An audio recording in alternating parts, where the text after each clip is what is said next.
Alright, so internet went out. This might work, this might not. But if not,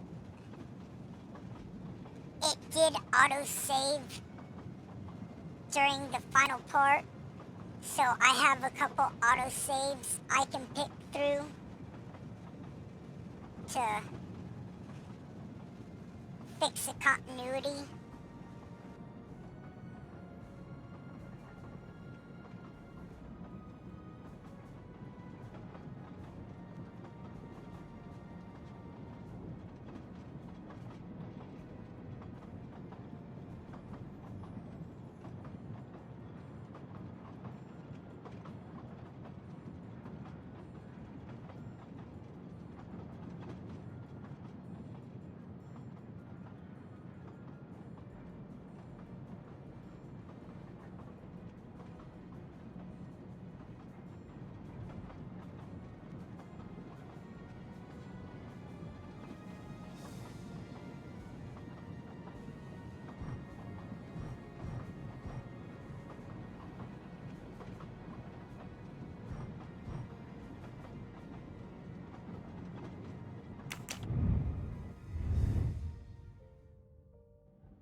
"12 people, a jury.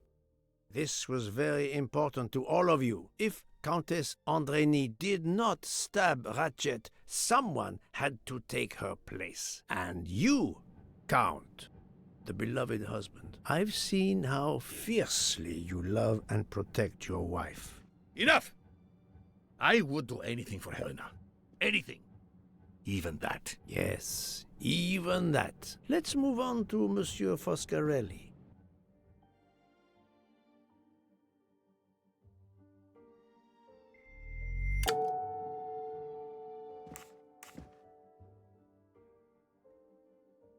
Detective Locke found out that you were the Armstrong chauffeur, and that you planned to travel on the same train at the same time as Ratchet. That is what made her decide to obtain a ticket as well. Unfortunately, she could not prevent the murder. Have you lost your tongue, Mr. Foscarelli? Oh, Daisy. She was the delight of the house.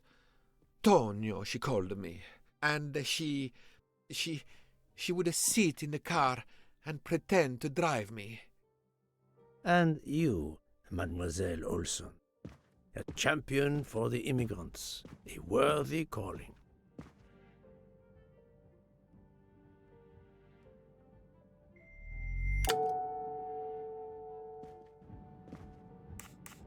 Mademoiselle Olson, you supported Madame Hubbard's story about her connecting door latch, a story that I later demonstrated to be impossible. So, you deliberately lied to me, and you also lied about Mademoiselle Debenham's whereabouts. Enough! I can't take this anymore. I know what you want from me, Mr. Poirot. Very well. Here it is. She was my little Daisy, my angel, so patient. When I patched a scrape or took her temperature, that was my job. But she was so much more to me. She was a shining light in an ever-darkening world. I've tried to honor her by caring for children who have lost everything. Thank you, Mademoiselle Olson. You too shed light on your part in this mystery. You were Daisy Armstrong's nurse. I will ask you no more questions. It is enough that you have admitted what I know to be the truth, and I understand. Let's move on. Dr. Constantine. You suspect me? I know none of these people. I didn't know Ratchet either, and I've taken a solemn oath to help people, not murder them.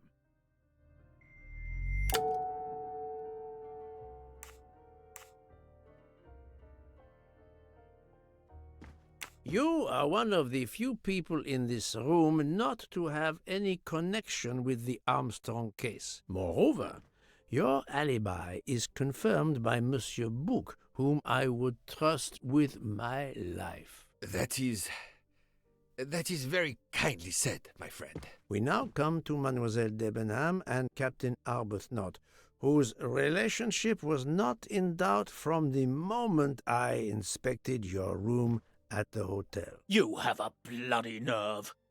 Indeed, I do. We're getting married. Congratulations. But I would rather talk about your relationship to John Armstrong.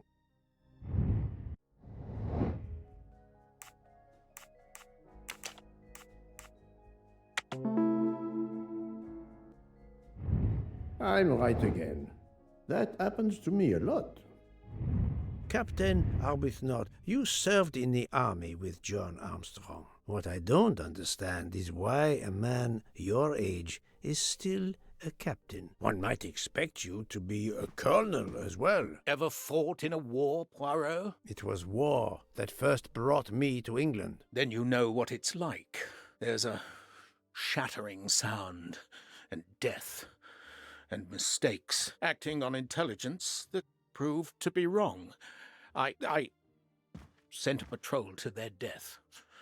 Good men, brave men, wasted. John testified on my behalf at a court-martial. I'm not a colonel. I don't deserve to be, you bloody fool. But I'm also not in prison. John remained my best friend until... There, you have my story. Understand now? Archie, calm down, please. You're right, Mary.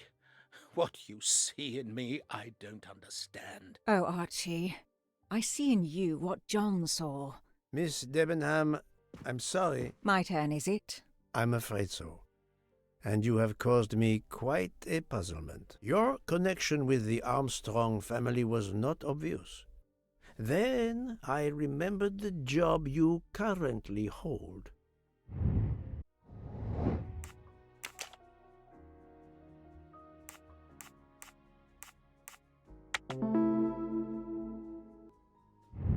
That's the right answer.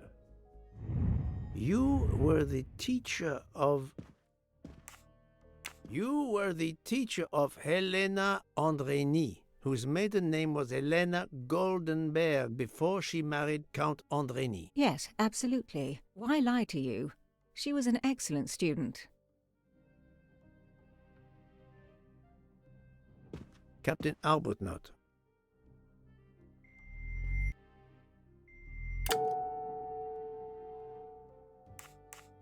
You had one of the strongest alibis, thanks to Mr. McQueen, but his testimony melted like a snowflake. There went your alibi.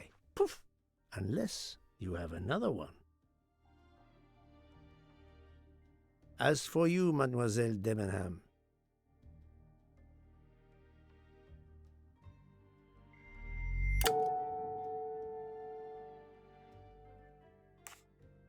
Mademoiselle Olsen was the only one who could confirm your alibi. I think you know where you stand. Very good, Mr. Poirot. Are you satisfied? I will be soon. Now I must turn to Sonia Armstrong's godmother, Princess Dragomirov.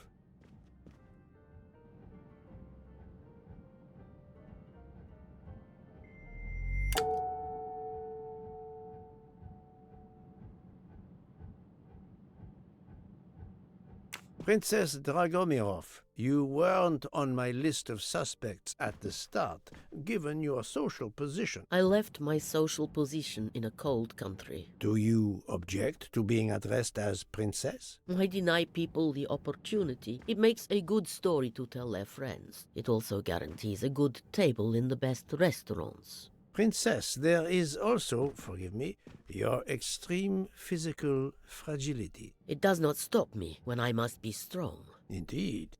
Of more importance, though, is the fact that you're the only left-handed person on the train, and the single blow to Ratchet from a left-handed person was very, forgive me, weak. Finally, I'm afraid I know the alibi that you shared with Fraulein Schmidt is false. You have been very thorough, sir. I hope you will permit me to say we are much alike. I am honored. Now it is time to end with Mrs. Hubbard, or should I say, Linda Arden. If Princess Dragomirov hadn't told me about her relationship with this famous actress, I might not have made the connection. But you are a great actress, madame. Your performance as a flighty, self-involved woman was superb. I never would have guessed something entirely different. As for what ties you to the Armstrong family, it is obvious.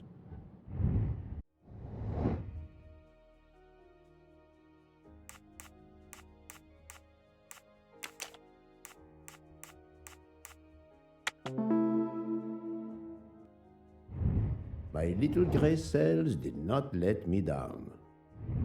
Mrs. Hubbard, you are the mother of Sonia Armstrong and Mrs. Andreni.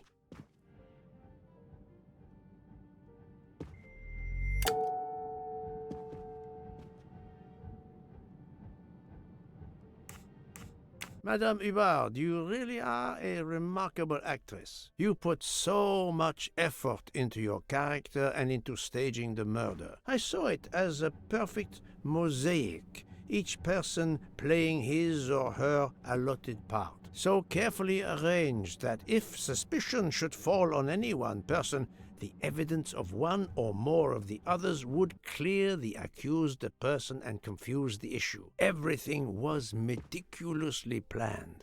But you hadn't expected that Detective Locke and I would be on this train, and the avalanche would block it on the night of the murder. You had to improvise. But again, improvisation would be another of your skills as an actress. So you came up with the story that the latch on the door that communicated with Ratchet's compartment was hidden by the handbag. I always fancied myself in comedy parts. That slip about the sponge bag was silly. Shows you should always rehearse properly. You know all about it, Mr. Poirot. You're a very wonderful man, but even you can't quite imagine what it was like. That awful day, I was just crazy with grief. So were the servants. We decided then and there that the sentence of death that Ratchet had escaped had got to be carried out. There were 12 of us, or rather 11. Suzanne's father was over in France, of course. First we thought we'd draw lots as to who should do it, but in the end we decided on this way. It was the driver, Antonio, who suggested it. Mary worked out all the details later with Hector McQueen. It took a long time to perfect our plan. We first had to track Ratchet down. Hardman managed that in the end. Then we had to try and get Edward and Hector into his employment. Well, we managed that. Then we had a consultation with Suzanne's father. Captain Arbuthnot was very keen on having 12 of us. He seemed to think it made it more orderly. He didn't like the stabbing idea much, but he agreed that it did solve most of our difficulties. Well, Suzanne's father was willing.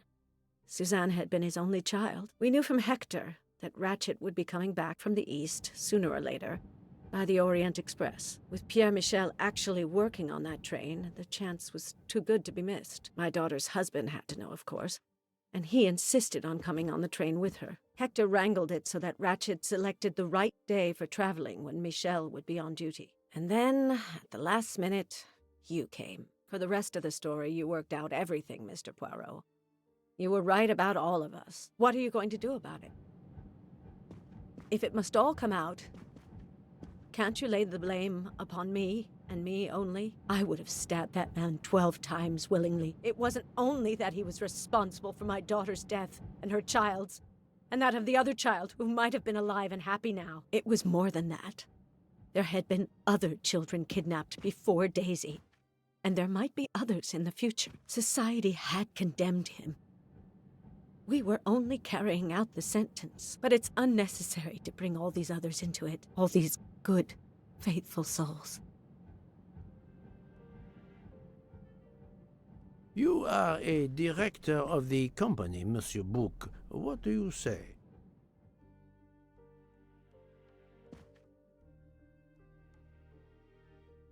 In my opinion, Poirot, the first theory you put forward was the correct one. Decidedly so. I suggest that is the solution we offer to the police. You agree, Doctor? Certainly, I agree. As regards the medical evidence, I think that I made one or two fantastic suggestions. Then, having placed my solution before you, I have the honor to retire from the case.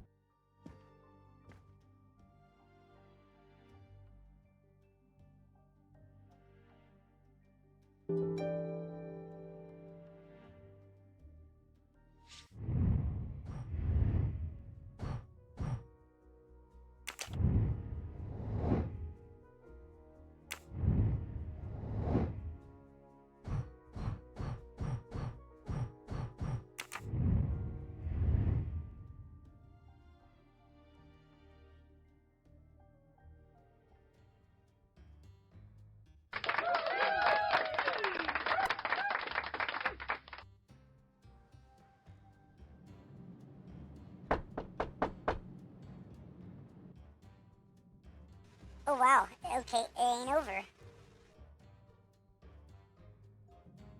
I'm sorry to wake you up in the middle of the night, Poirot, but it couldn't wait. There was a detail that bothered me in my preliminary autopsy of Ratchet's body. I went back to examine the body and I discovered a wound covered by another. The blow I hadn't seen was delivered by a thinner, sharper blade. So there were not 12, but 13 stab wounds. 12 stabs for 12 jurors. It doesn't work with 13 wounds. The symmetry is destroyed. It can't be one of the culprits who stabbed him twice? Doctor, a different knife was used. There is only one explanation.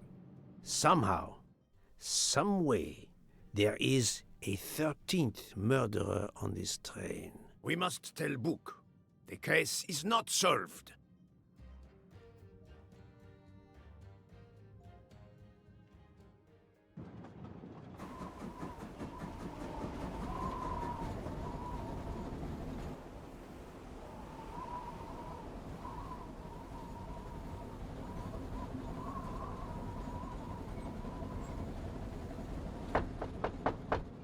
Please, come in. Ah, Bouc. I see we are moving at last. Yes. The way was finally cleared while we slept. If all goes well, we will arrive in Venice this evening. The train will be there for several hours for refueling and reprovisioning. What do we do with the 13th murderer? Do you have a lead? I thought about it. There is one clue that was left aside in my investigation. The diary I found in Ratchet's safe mentioned an appointment in Venice. Someone with the initials A.W. He will never keep the appointment. But there should be enough time. I must try to keep that appointment for him.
That was easy.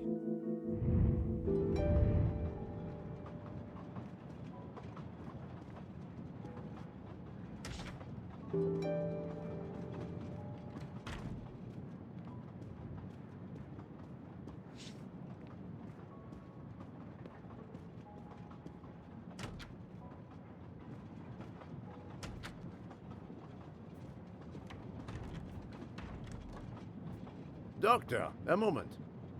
Have you made arrangements for Ratchet's body? Yes, it will be collected by the Italian authorities when we reach Venice. The autopsy will be performed there.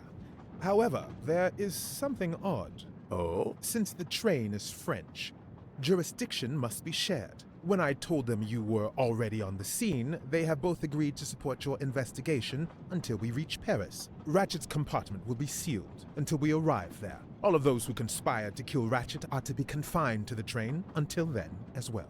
So, thanks to you, I am the rope in a tug-of-war between two countries. Oh, but I thought you would want to be in charge. And isn't it odd we continue on our journey with a trainload of people that police consider potential murderers? Calm yourself, Doctor. It is not the first time I find myself in the middle. And to be honest, I welcome the chance to see this case through. It is fast becoming one of the most challenging of my career.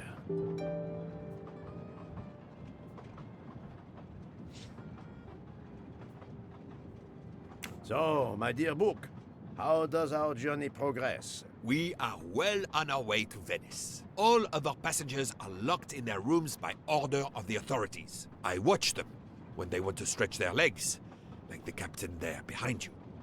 I see that you have the situation well in hand.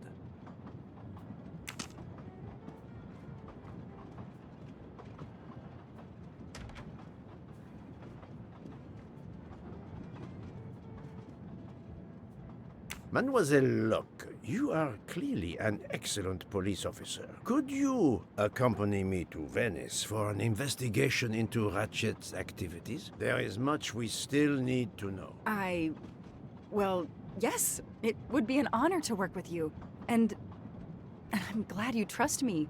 What do you have in mind? There was a notation in Ratchet's appointment book. He had an appointment. With who?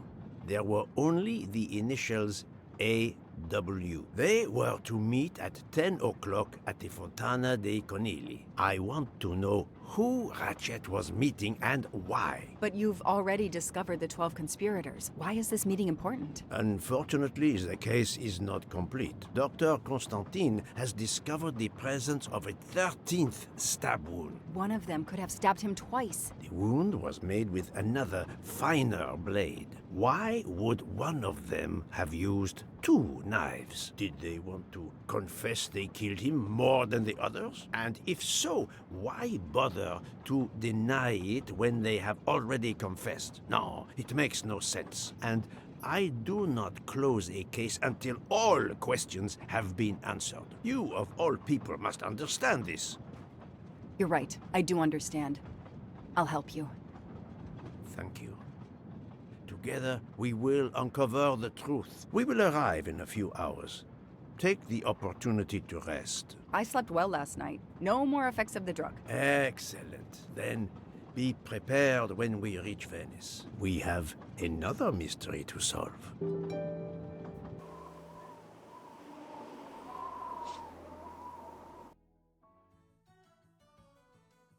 This is the third embarking dock, and no gondoliers available at all.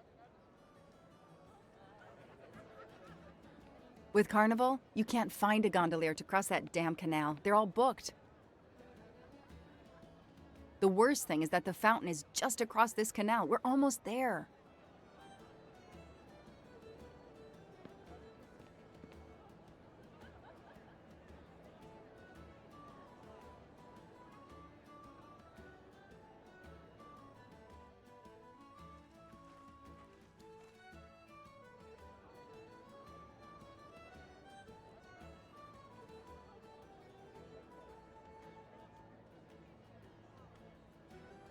I see a gondolier just over there.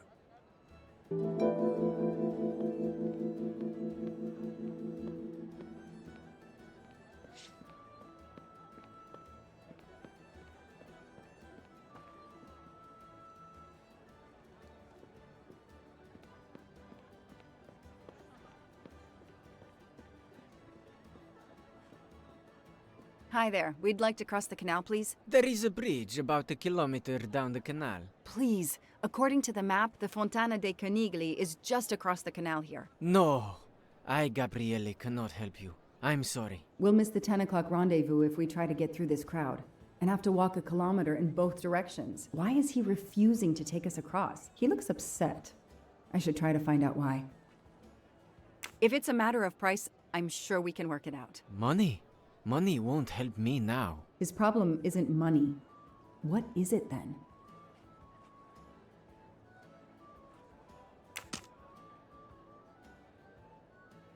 Bella Chiara, the beautiful Chiara. A beautiful name for a beautiful gondola.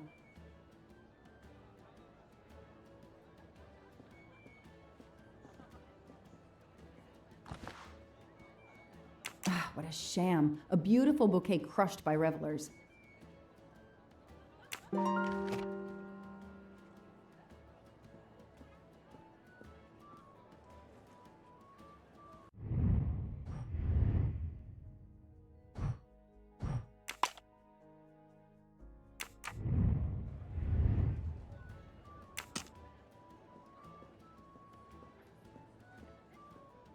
I am sure this little problem will pose no challenge to you.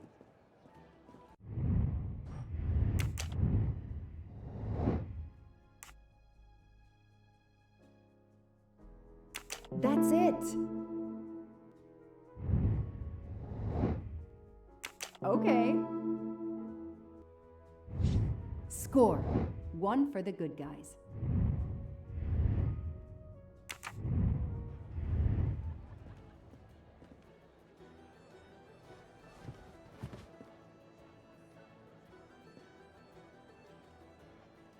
I'm sorry you had a fight with Chiara. What? How did you know? I'm a detective. I'd like to help, if I can. If you have a spare engagement ring, detective, I'll take it. Ah, I see. You lost the engagement ring you were planning to give Chiara? Lost? It is worse than that. I threw it away in the canal. I bitterly regret this gesture. I now find myself without a girlfriend and without a ring.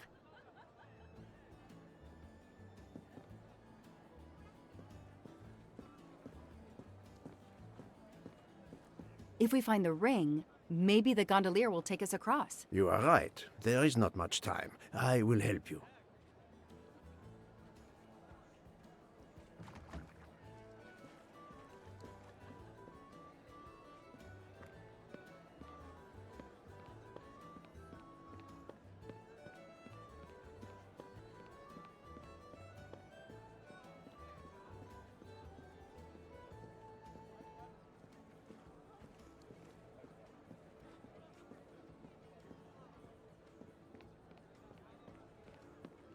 It's calm and relaxing, although not as clean as it could be.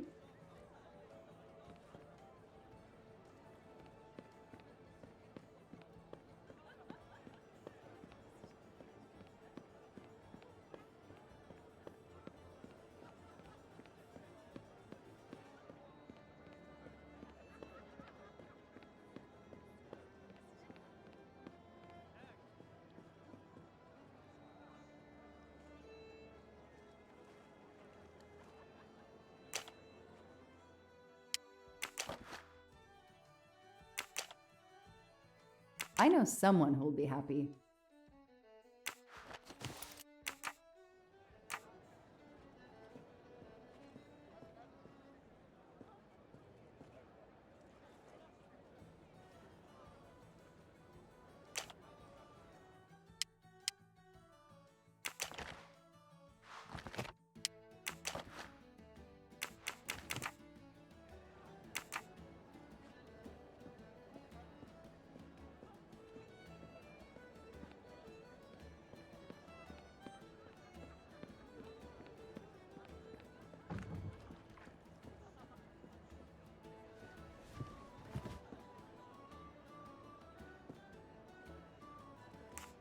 Excuse me.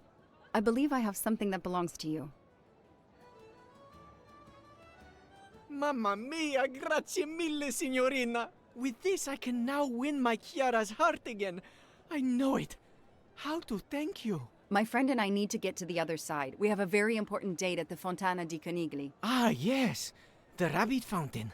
Of course, I'll take you across. Then I will call Chiara. Hopefully she will forgive me. I'm sure she will. Well done, Detective Locke.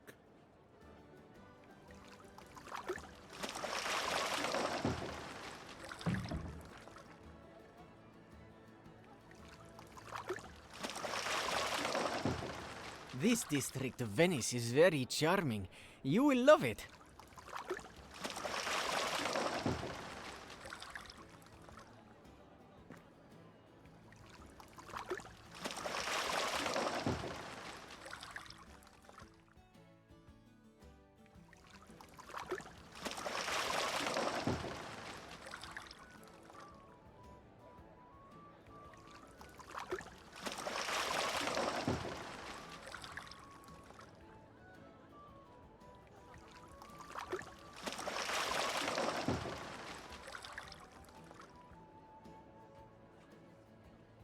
If it's not too much to ask, can you wait for us until we return? Yes, no worries. I can call Chiara from here. To find the fountain, walk along the quay on the left, then cross the bridge and you are there. You cannot miss it. Got it. Thank you. Thank you, Signorina. You have made me the happiest gondolier in Venice. Do you forgive me?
It's 9:55. The right time in the right place. Now AW just needs to show up. You made me run, Detective Locke. Poirot does not run. I'll wait, sitting down.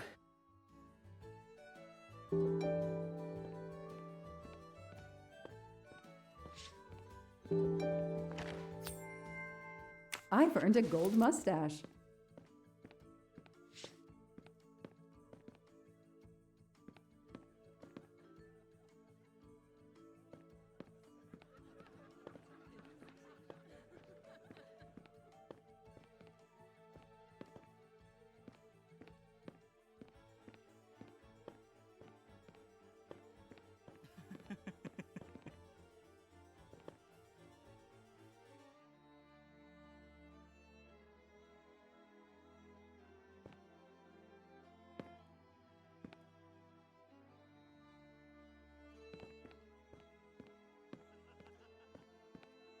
Did you see anyone who could be AW? No, no one.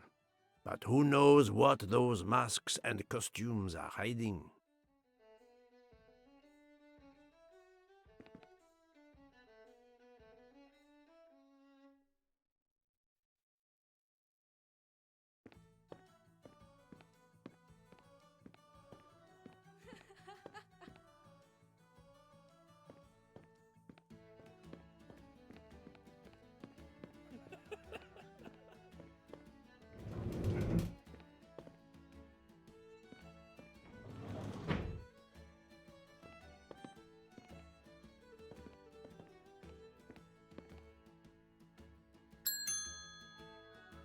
Nobody.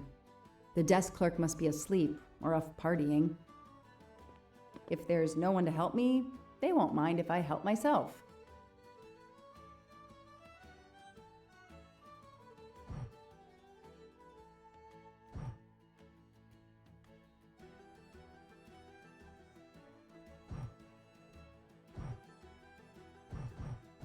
Aziz Wadi.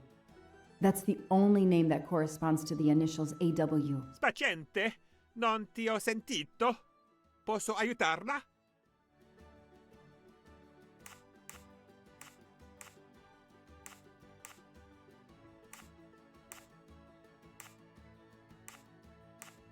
Hello, I'm looking for the Fontana de Canigli. Do you know where it is? Ah, it's right in front of the hotel.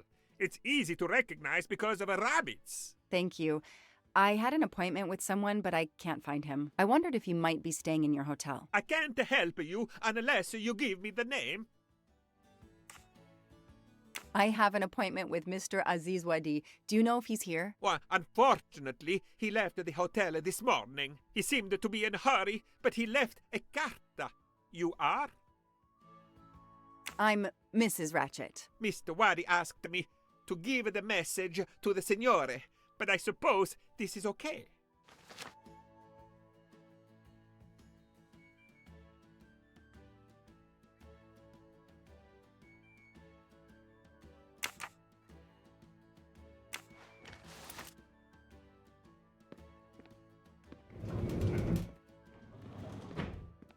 So, mademoiselle, was our mysterious AW here? No, but I managed to get his name, Aziz Wadi, and a letter he wrote for Ratchet. It seems to be a kind of riddle rhyme. Let me see.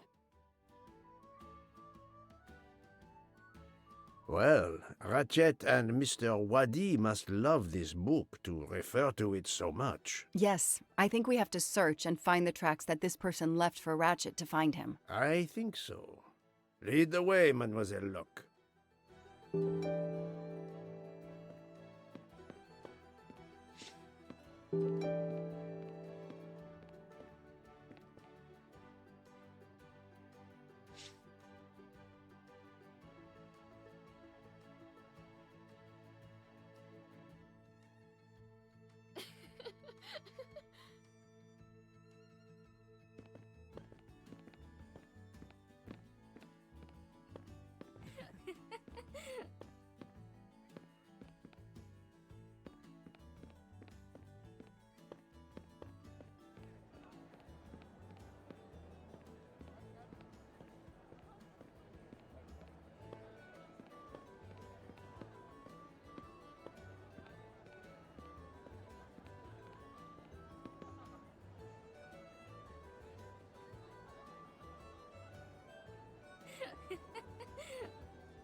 Shiny facial hair.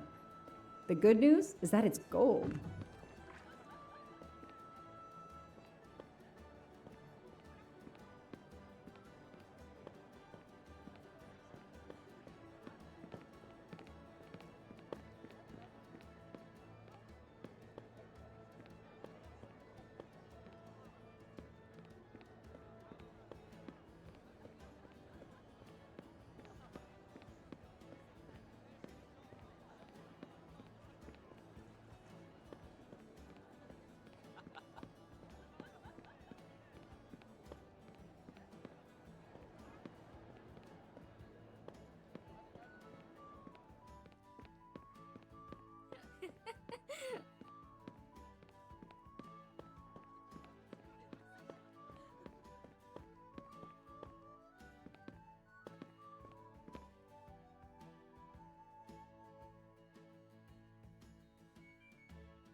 Do you need help, Detective Locke? It looks like the writer of this letter is quoting Alice in Wonderland. No, I think it is a pastiche. Monsieur Carroll was a much better writer than this. It's a riddle. No, a map. Both. I think Mr. Waddy was worried their business might be known, and has given Ratchet directions to a new rendezvous point.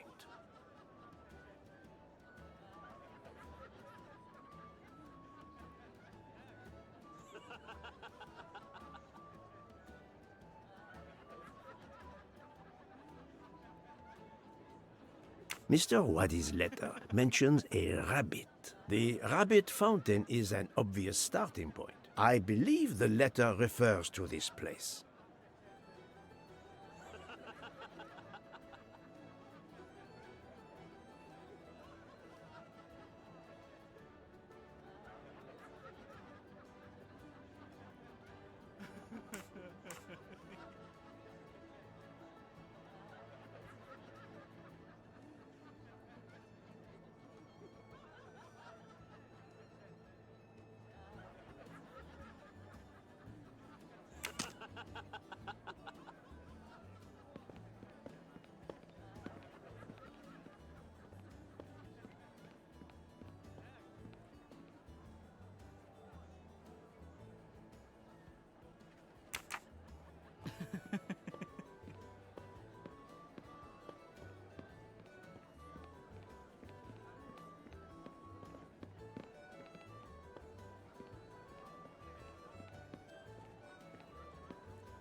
Hey, you.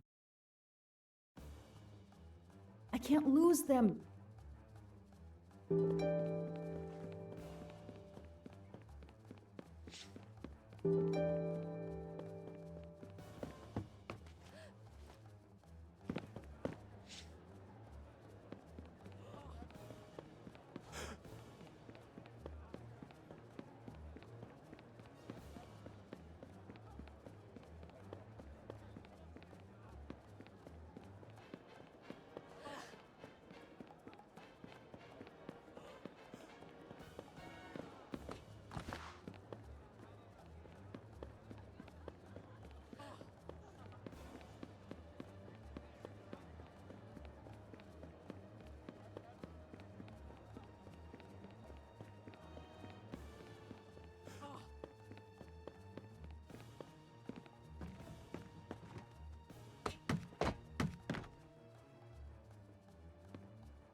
Move over.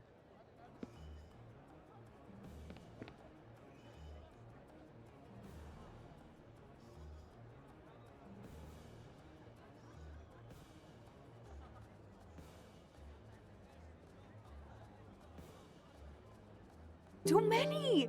Too many masks! The murderer could be standing there watching me and laughing.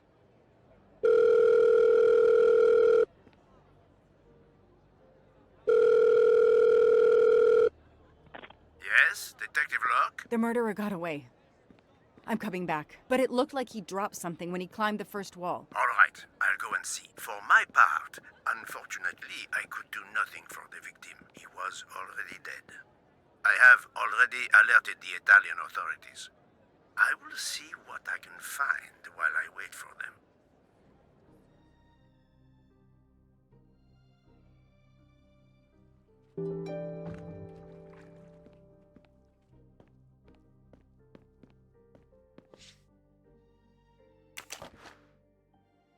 A pair of women's glasses. Was Ratchet planning a new identity?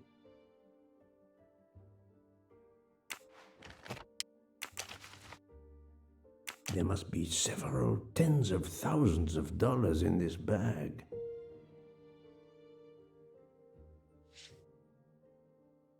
There must be several.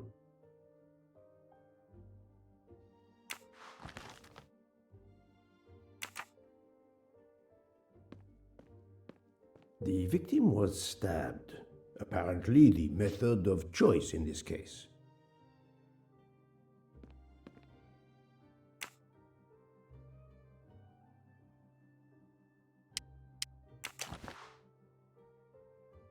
A bunch of keys. If, as seems likely, Mr. Wadi is a resident of Geneva, then one of these may belong to his home there. Various clothes in his suitcase. Mr. Wadi was obviously planning to leave this city.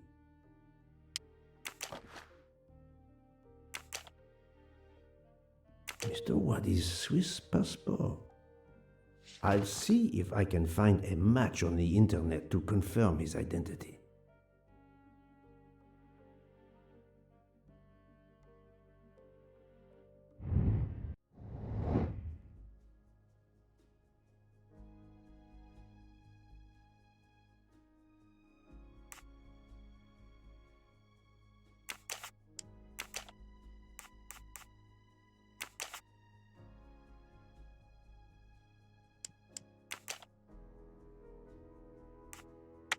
Think, Poirot. That is not a good answer.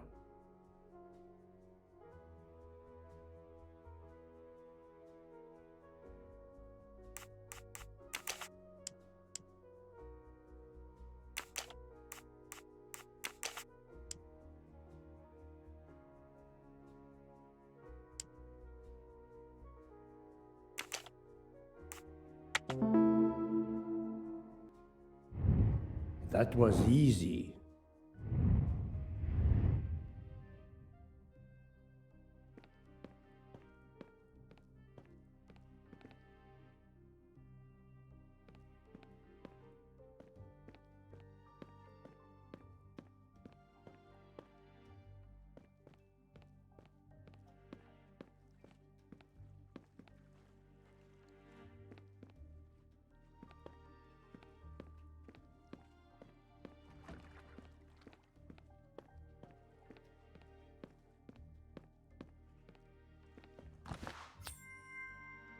Come to Poirot, my exquisitely sculpted friend.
A false passport with Ratchet's picture. Clark, Ratchet. How many others? Now he will become Enrico Caldo. It appears Ratchet changed his identity as often as his socks.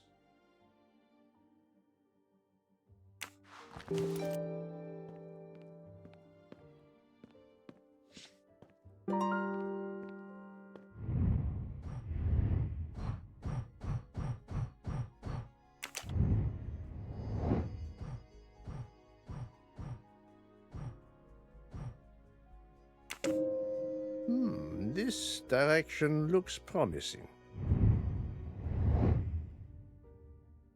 I'm sorry I couldn't catch the suspect, Mr. Poirot. There is no need to apologize, mademoiselle. Your efforts were marvelous. I found some information about Mr. Wadi. Did you access the FBI database? Don't worry, my little gray cells were enough. However, the database may confirm the origin of these banknotes. No need. I included them when I continued my investigation. Excellent.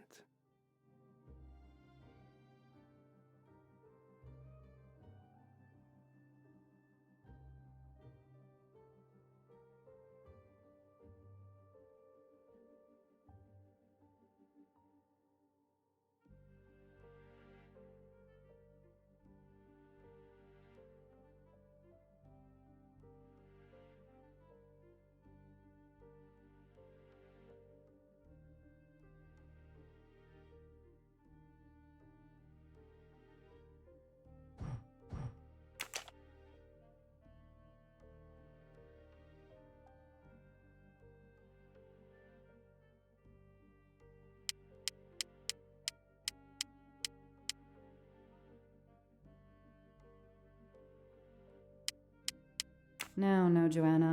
That doesn't track.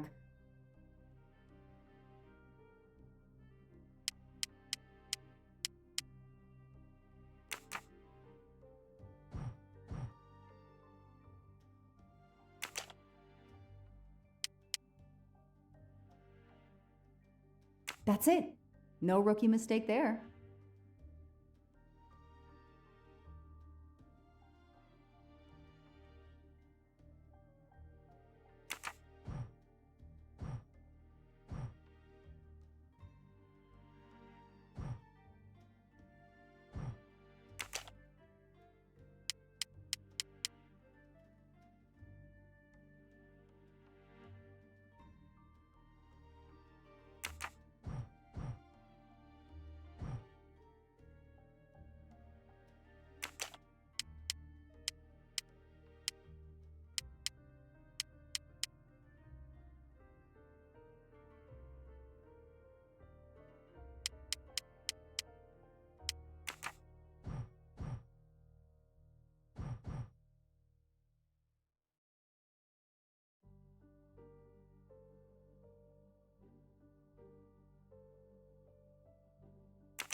Come on, Joanna. That's a rookie mistake.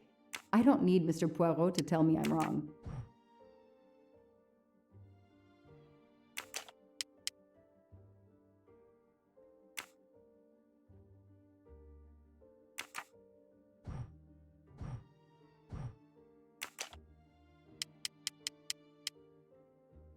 The detective gets it right.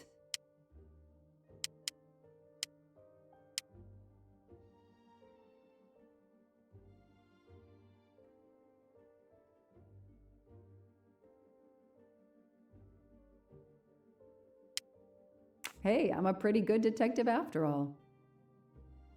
Mr. Poirot, It's part of the ransom money from the Armstrong case. You are surprised? I suppose not. So Ratchet had it in an account at the Banque du Lac. It would seem so. He knew the serial numbers on the banknotes could be traced, and he could not spend it, so he stashed it there. But now he's run low, something he didn't count on. He hopes enough time has passed so he can begin to spend the ransom money. Ah, there is something else he didn't count on. What's that? He didn't count on you, Detective Locke, and your tenacity. Thank you. But we are still left with a murderer on the loose. But we progress.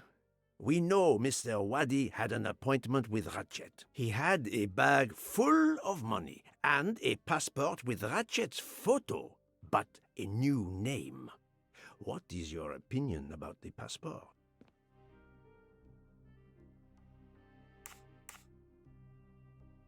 I discovered that he was arrested in Armenia for trafficking in stolen art and was supposed to be arraigned in January. Once again, he changed his identity and vanished. You are correct, mademoiselle. He also told me that he was threatened, and that threatening letter we found in his room was real. He had to disappear once again.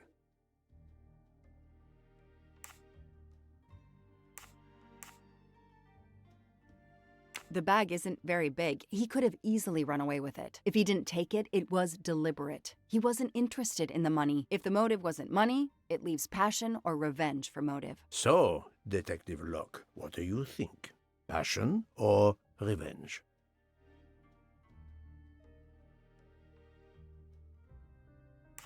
Revenge seems like an obvious motive to me. The murderer carefully followed Wadi from the fountain to the new meeting place despite Wadi's precautions. That is cold and careful. Excellent.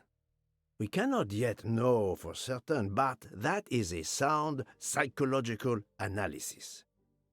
We have an idea of the motive. It is the same motive as that of our 12 would-be murderers on the train. But we still must know who was under that mask.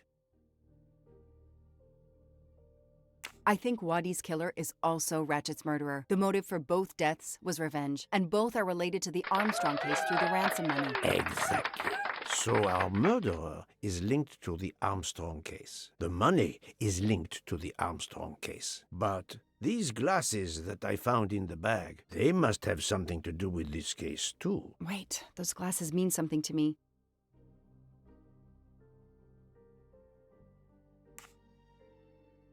Wait, I know. I've seen these. They belong to Susan Moreau, little Daisy's nurse. I remember seeing them in her bedroom. But they were gone the day she died. I remember the press saying that the nurse had committed suicide. I've always believed otherwise, and the glasses are proof that she was killed by Ratchet or his accomplice. He took those glasses.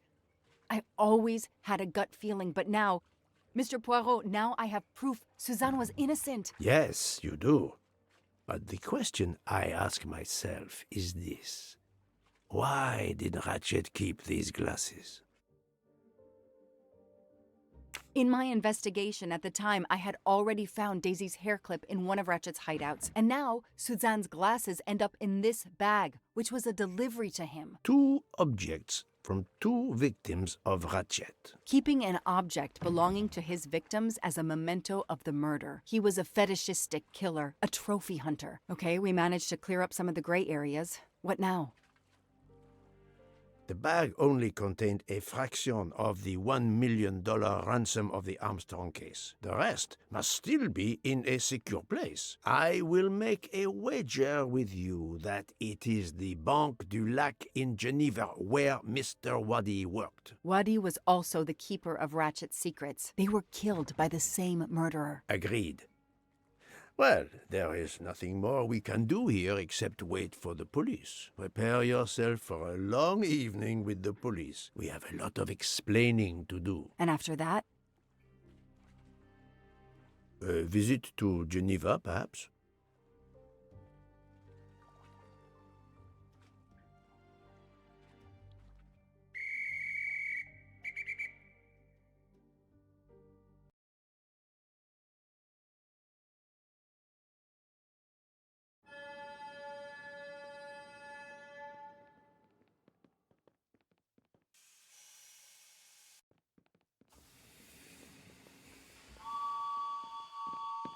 Here you are at last.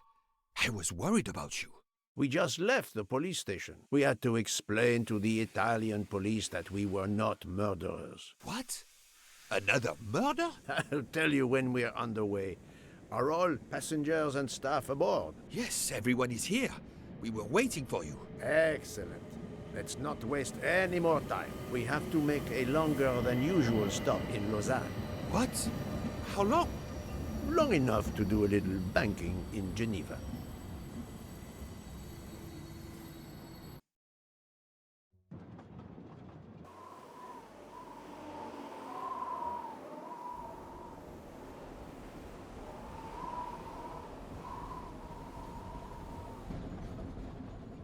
But this is madness. A 13th murderer of Ratchet? Mon ami, he was not well liked. But Monsieur Michel would have seen anyone enter Ratchet's compartment. And there were another 10 people milling about, taking their turn at stabbing him. How could they not notice an uninvited killer?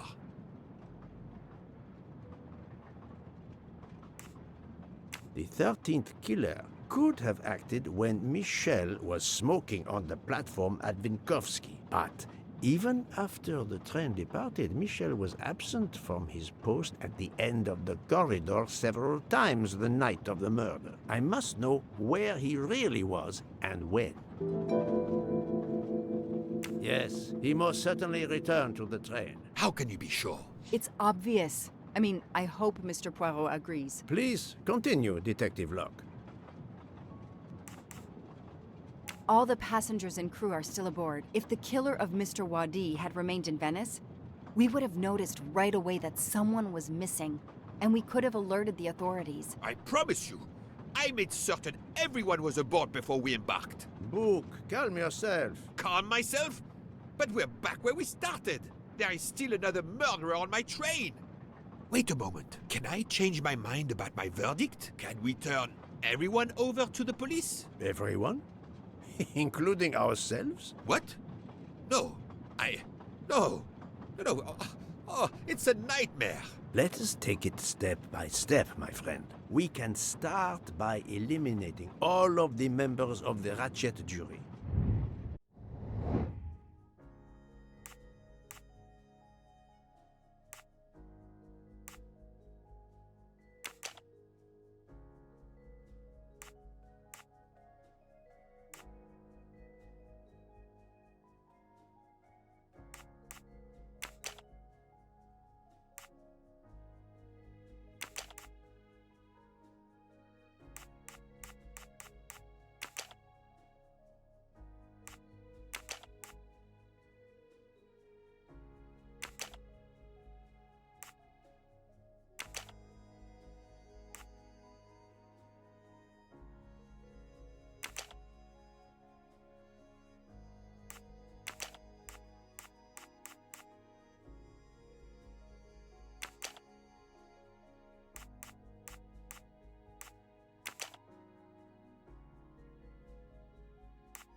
Et voilà.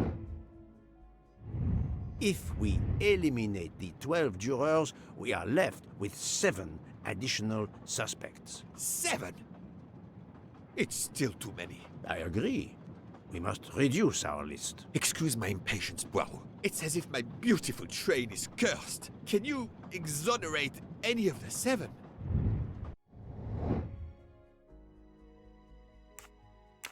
Yes. Book worked hard to get me aboard the train. He is definitely not a suspect. Brilliant. Mademoiselle Locke cannot be a suspect. She pursued Mr. Wadi's murderer. Well done. Dr. Constantine alerted me to the 13th stab wound. He is not a suspect. I'm right again. That happens to me a lot. I have 4 suspects left who I must now examine more closely. Miss Nielsen, Monsieur Maury, Monsieur Fauché, and Countess Andrény. One of my employees? Suspicious? All three got off the train in Venice to restock supplies. Any one of them might have slipped away without being noticed. I suppose. But what of Countess Andreni? You cleared her yourself. She is cleared of the first murder, but we know little of her movements here in Venice. So, we still have 4 suspects to interview.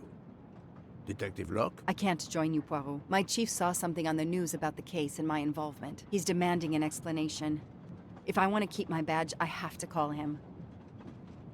Then you must do so by all means. I'm sorry. No need to apologize. I understand. I'll make the call from my compartment. If you're looking for me, I'll be there. I hate to say this, Poirot, but I must. There is, of course, one other suspect with a motive for murder. The ransom money. You mean Detective Locke? Then who did she chase? Who killed Aziz? We both saw the masked murderer standing over the body.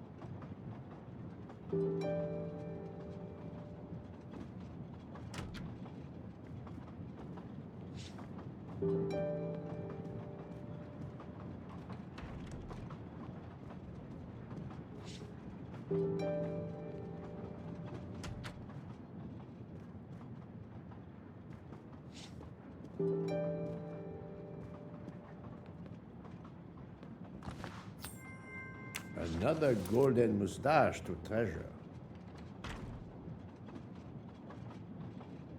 Doctor, I need to question Countess Andreni. I'm afraid that won't be possible, Mr. Poirot. The Countess had an anxiety attack when we arrived in Venice. She was terrified the police would come for her and her husband, despite how you concluded your investigation. I had to give her a sedative. She has been sleeping since. You have stayed with her all the time we were in Venice? Count Andreni begged me to watch over her. I have not left this room. You're the reason she's in this state. Book voted to absolve you all. I accepted his verdict. I told her. I tried to reason with her. What she has already suffered, the strain of these last few days, it was too much. I understand, Count. It's quite all right. I have the answers I came for.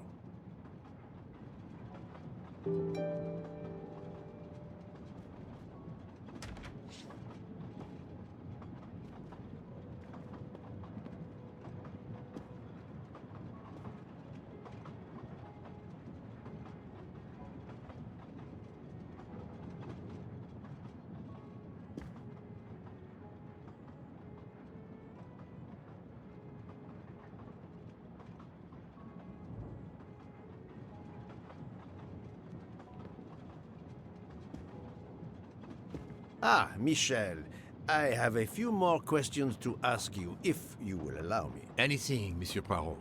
We are in your debt. Please tell me your movements when we were stopped at Venice Station. Once the compartments were cleaned and the linen refreshed, I stayed in my quarters. Did you notice anything special? Comings and goings? Monsieur Bouc had asked everyone to stay in their compartments. I would occasionally walk the train to ensure everyone was comfortable. Oh, I saw Monsieur Maury was all alone loading his crates of provisions. A great chef like that, reduced to petty labor, I would have helped him. But Monsieur Bouc had ordered me not to leave the train for any reason. So, Monsieur Maury was forced to labor alone. Let us review the actual timeline of the night of Ratchet's murder, not the one manufactured to hide your crime. I left the train in Minkowski for a smoke. Then I resumed my post. That was the truth. The train departed on schedule. But then, of course, an avalanche of snow blocked the tracks. At 12:45, Madame Hubbard and I met in her compartment to discuss how to adapt our plan. Due to the snow and Poirot. The little play we had staged for you had to be rewritten. I left her compartment at approximately 1:15. Then the curtain went up. Calls in the night, the red kimono, all for my benefit. And all for nothing. as it turned out. Do not blame yourself, Michel. I am the theater critic no playwright wants to see in the audience.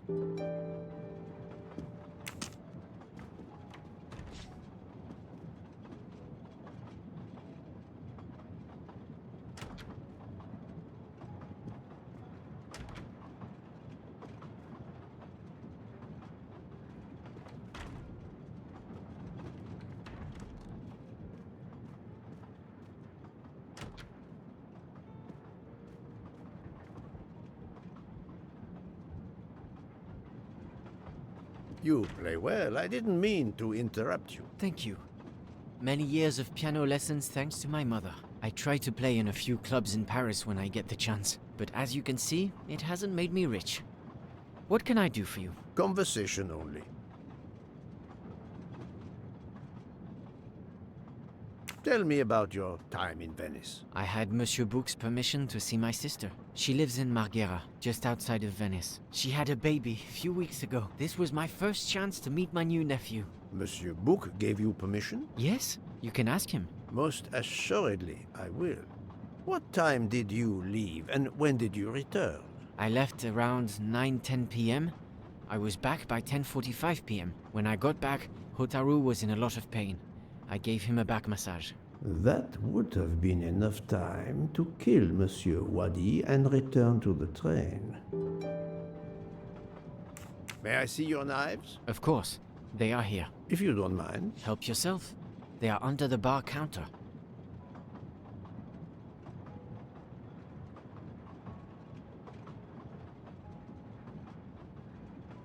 Tell me again about your poker game the night of the murder. It's a regular game to help relax after a long day. Let's see, we started around 11 p.m. We took a short break in Vinkovsky, Hotaru, Pierre, and I. The game finished up around 2 a.m. We'd all had quite a bit to drink. Ah, yes, I left for about 10 minutes to refrigerate champagne for the next day. That must have been around 1 a.m.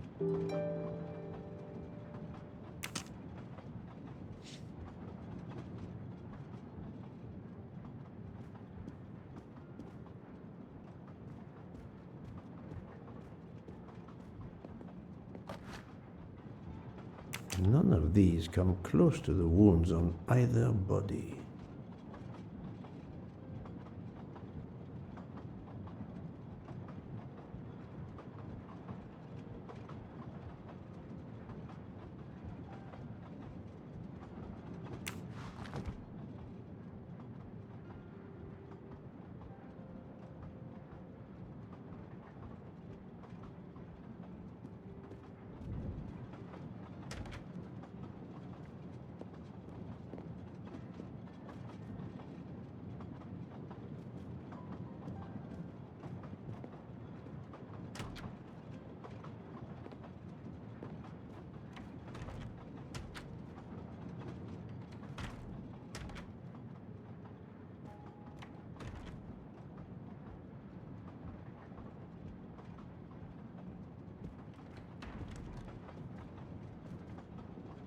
You told Fauché he could go into Venice? Marghera, actually. Not so far away. It was his only chance to see his sister. He's been working every trade for weeks. There is never time to see the new baby. Enough, Bouc. Your heart does you credit, but your common sense, it... I know. But it's fine. Isn't it? He did come back. Oh, it's fine, as you say. Unless he saw the baby, then killed someone else and returned to the train. But that's monstrous. Murder is always monstrous, my friend.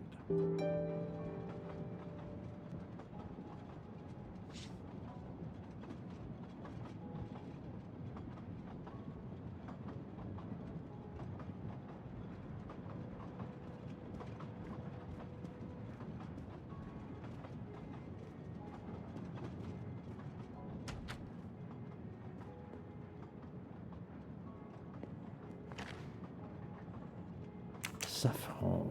It must be worth a small fortune.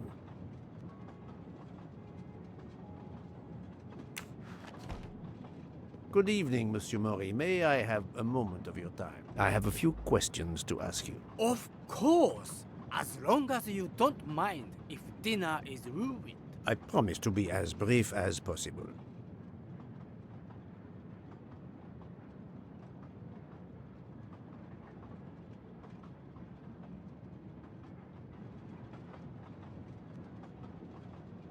What did you do while we were stopped in Venice? With Freya's help, I loaded fresh produce for the next part of our journey. Then, you may not believe this, but my job requires a lot of physical labor. My back suffers. Fortunately, Jean has become quite adept at separating my vertebrae.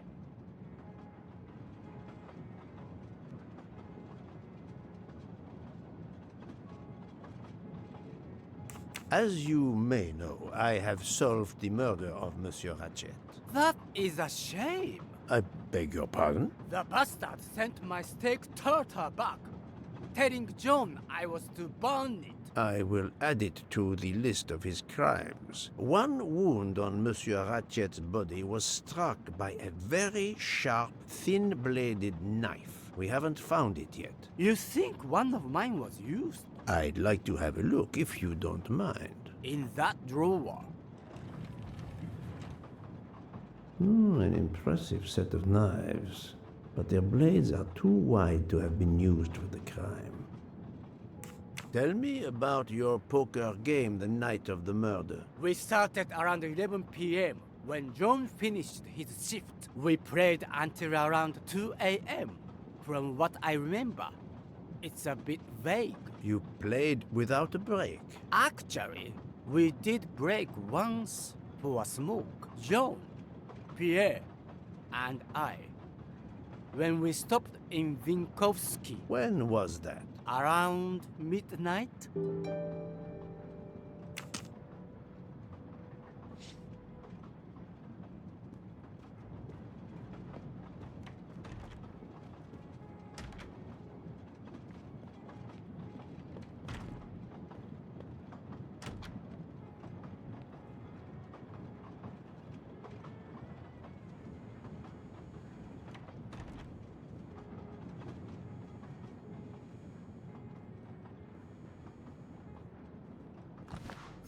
You can never have too many of these.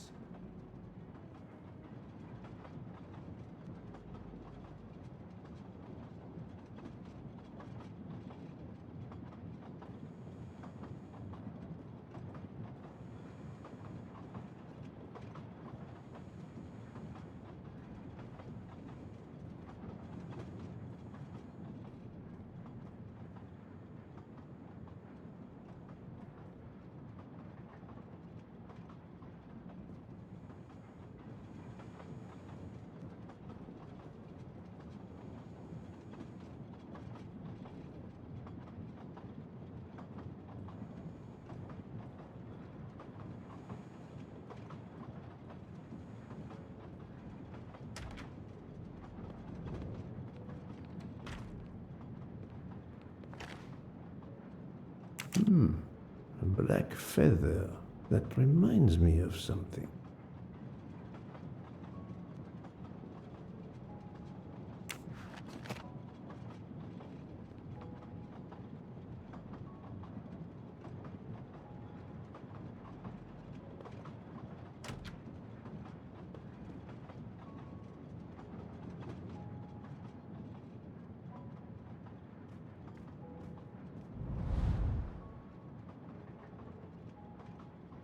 The box is secured by some sort of locking mechanism. The design is formed by 3 commas. What is the word in Japanese? Tamoe. And it's obviously missing a piece.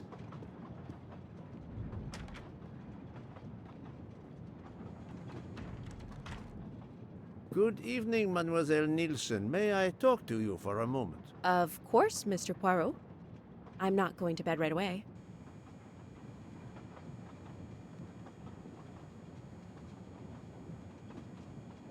Can you tell me your movements while we were stopped in Venice? That'll be easy. I didn't move much at all. Let's see. I helped Hotaru load all of the food crates aboard the train. Hataru had everything he needed, but I realized they forgot half of my order. I spent over an hour on the phone with the supplier without success. I had to change the dessert menu for tomorrow. Dr. Constantine found a stab wound on Ratchet's body that was caused by a much thinner and sharper blade than the others. Possibly a chef's knife? My thought precisely. And you'd like to see my knives? If you wouldn't mind. I would gladly show you if I had any, but I don't. I use the regular kitchen knives. You may search if you don't believe me. I see. All the knives the staff use are in the kitchen or in the lounge, except... Except? Hotaru prefers to use his own. Monsieur Mori doesn't use the kitchen knives? Not usually. I know he keeps a set of traditional Japanese knives in a box in his room. He doesn't let anyone else use them. Although now that I think of it, he has been using the kitchen knives lately. Can you tell me exactly about your poker game the night of the murder? We started around 11 p.m. In Vinkovsky, we took a short break. Hotaru and Pierre went outside to smoke. Oh, and Hotaru got sick around a few minutes past 1 a.m. 1:10 a.m. maybe? He spent about 15 minutes in the bathroom, but he didn't want to quit on a losing streak. Did his luck improve? No, so we played to around 2 a.m. He lost every hand. I've talked to everyone, but some elements of the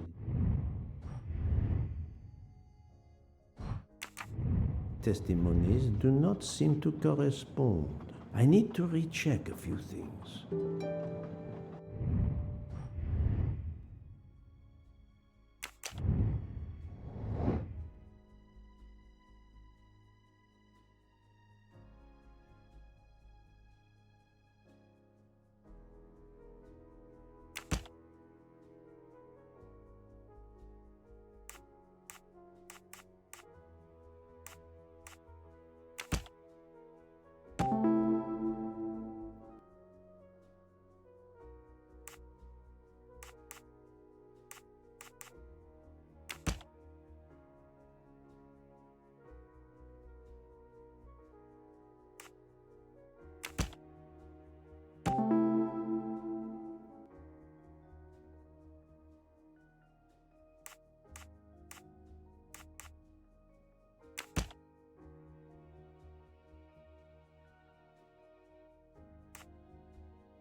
Any of the three staff members had the opportunity to kill Ratchet when Monsieur Michel wasn't watching the hallway. My little gray cells did not let me down.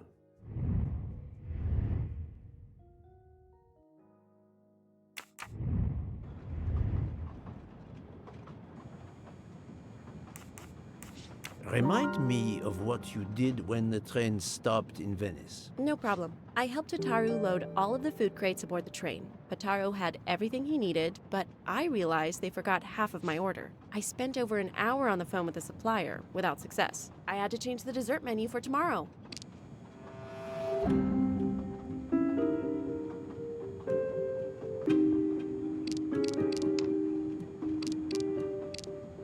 Mademoiselle, I believe you're hiding the truth from me. What makes you say that? Michel saw Monsieur Mori carrying the crates of food alone. You weren't on the platform. I did help Hotaru. The entire time? He carried so many crates, his back was sore. Ah, I'm sorry about that. Okay, I'm guilty. I did leave him before we were finished, but I had to. There was no saffron he needed for a recipe. I volunteered to go into Venice and get him some. The Rialto market would be open late because of the carnival. He gave me money. I knew we weren't supposed to leave the train, but I only wanted to help. Mr. Mori can confirm this. Ask him. I saved dinner.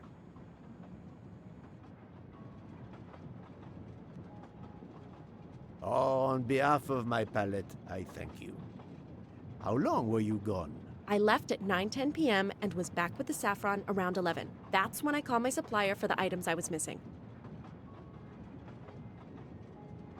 Miss Nielsen had almost 2 hours to buy the saffron, find a costume, kill Monsieur Wadi, elude Detective Locke, and make it back to the train for that phone call. Yes, it's possible that was enough time.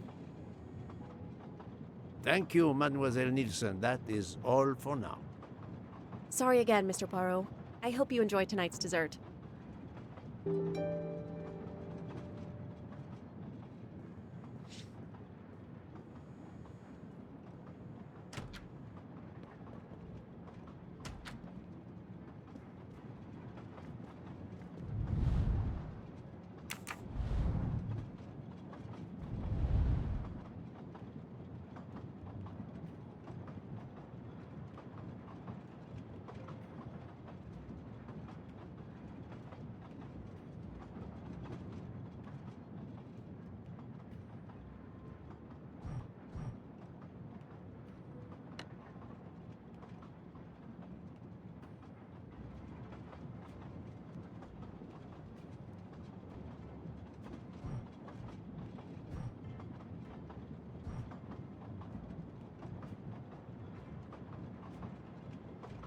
It's still locked. I need to move the parts on the side.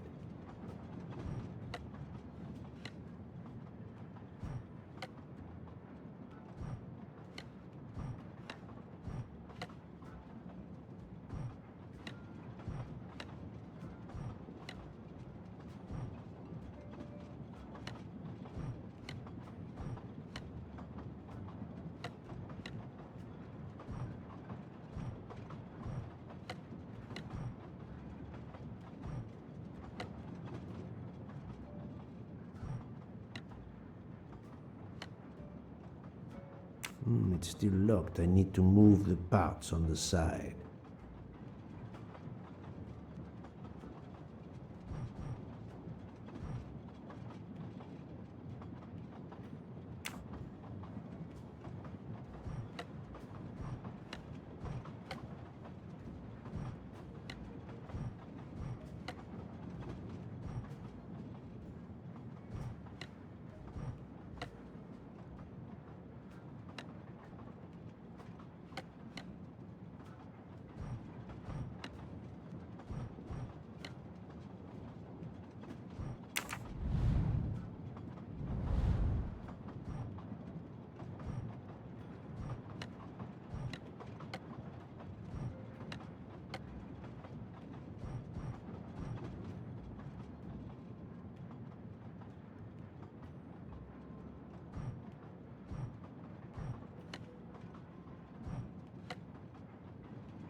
It's still locked. I need to move the parts on the side.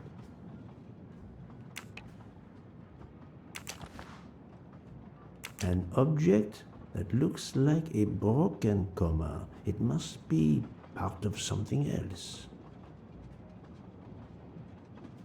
An object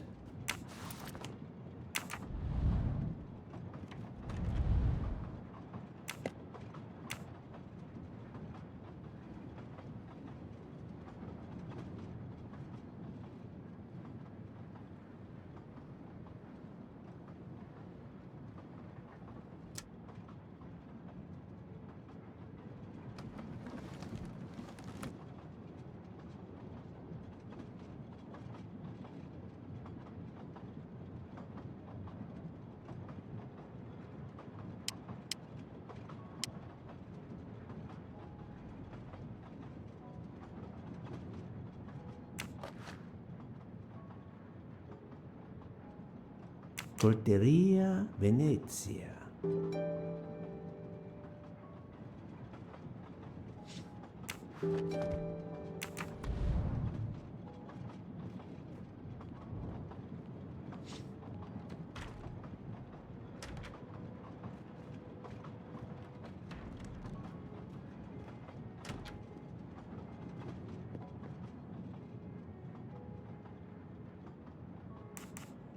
I'm sorry, Monsieur Mori, but haven't you forgotten something? You haven't told me about the knives hidden in your room. Ha!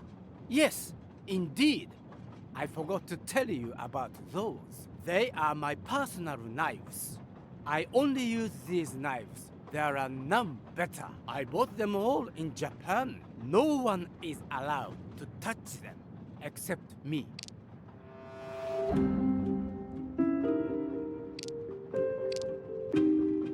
I'm afraid you are better at sushi than lying.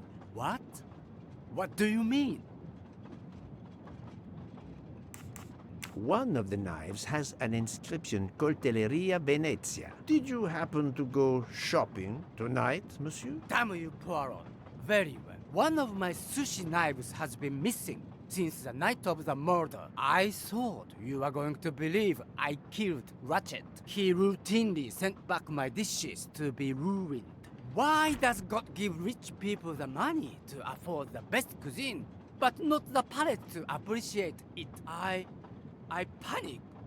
I know a very good store in Venice. I went to buy a knife to replace the one that had gone missing, so I wouldn't be accused. I assure you that I had nothing to do with any murders. I would have an easier time believing you, monsieur, if you put that knife down. Oh, yes, of course. Sorry. What time did you leave on your little shopping trip? I left around 9:30 p.m. I was back a little after 11. 11:15 p.m.? Time enough to stab Monsieur Wadi and return. Very well, Monsieur Mori. That's all for now. If I have another question... I'll be right here, cooking.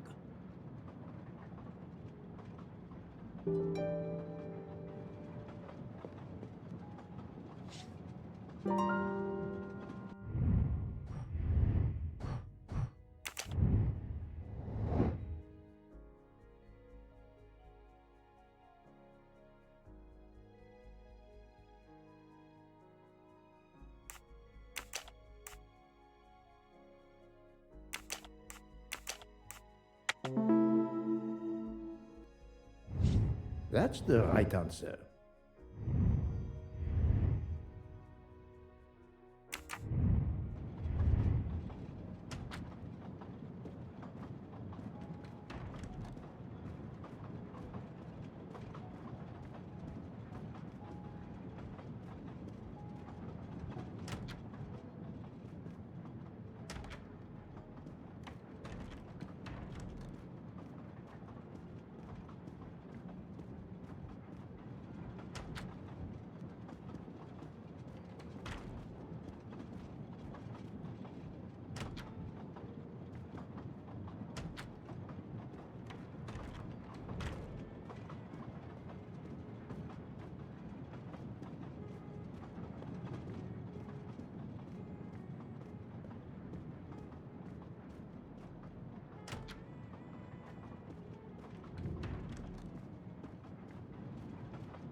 What have you been doing, Poirot?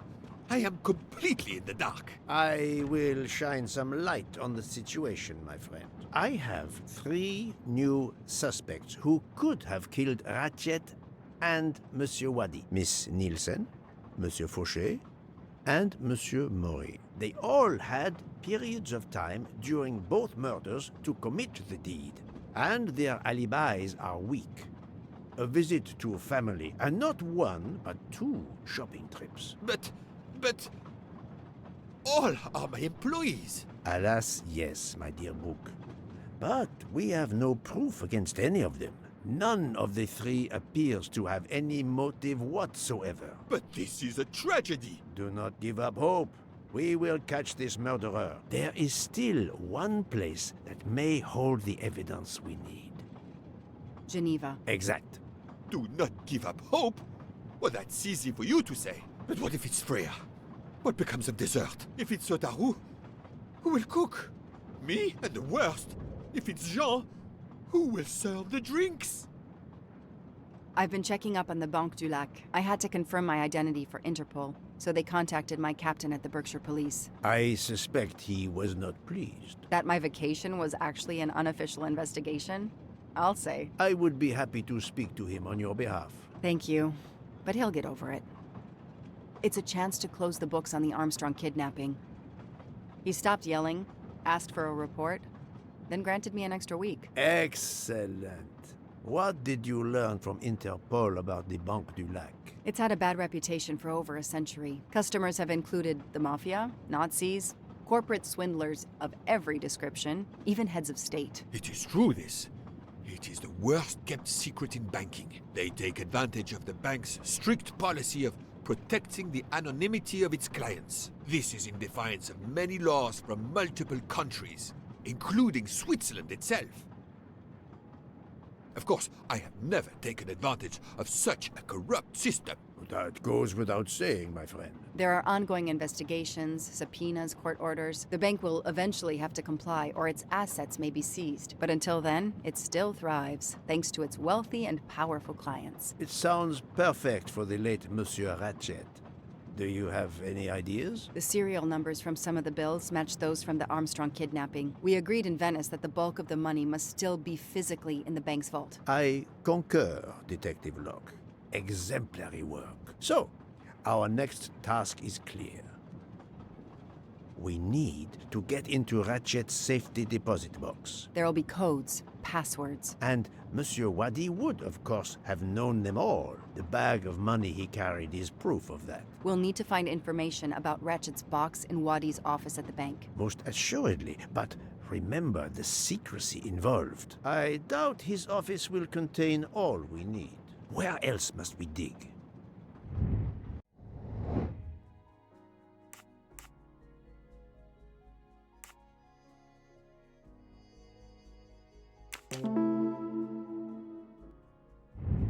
Et voilà. Mr. Wadi couldn't keep all of his secrets at the bank. Hopefully we'll find something in his apartment. We already have his address thanks to his passport, and his keys we retrieved from his body. The train stops in Lausanne at 8 a.m. But that's far from Geneva. I can delay the departure until 11 a.m. No later. The police are expecting us in Paris by the end of the afternoon at the latest. They won't tolerate any delay. The bank doesn't open until 9. I can see only one way that gives us a chance to be on time.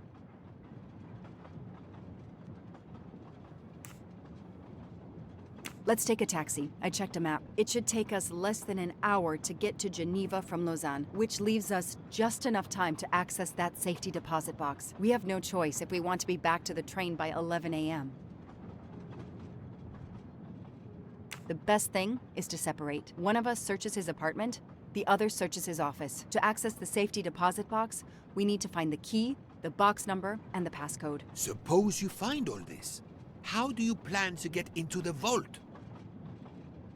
We are going to use the bank's anonymity policy to our advantage. And the quickest way is for you to impersonate Ratchet. I would rather impersonate Jack the Ripper, but in the interest of justice, I will do it. We need to find the account number. Along with everything else. I will say I want access to the vault. They don't ask for papers or even names. The vault information is enough. I'm not hearing any of this. I run a train company. I don't rob banks. Perfect. Let's recap the plan.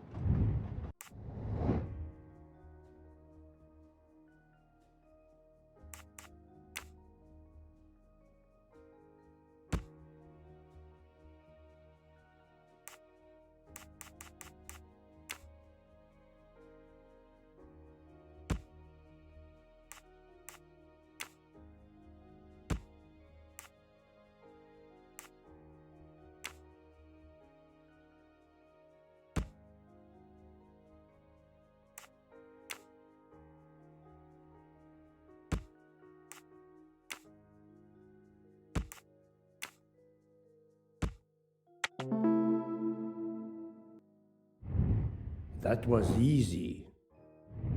To sum up, we're going by taxi to Geneva. Then we'll split up. You're going to search Mr. Wadi's apartment. I'll search the office at the bank. When we have all the information we need, you pretend to be Ratchet, and we can finally find out what Ratchet is keeping hidden in his safety deposit box. It sounds impossible. Not for Detective Joanna Locke and Hercule Poirot. We should get some rest. You are right, Detective. We face our greatest challenge tomorrow. Together.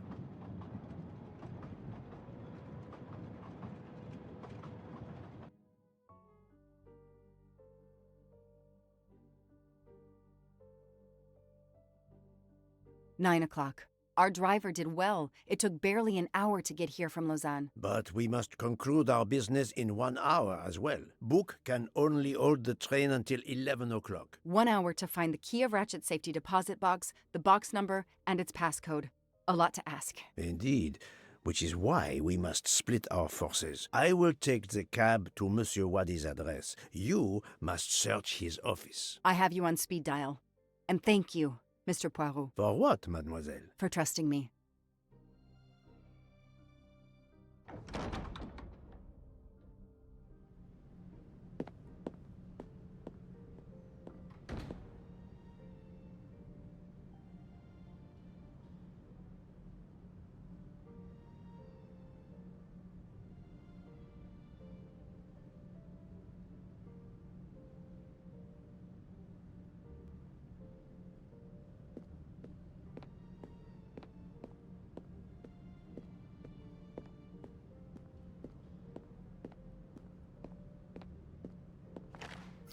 Help yourself, Joanna. You earned it.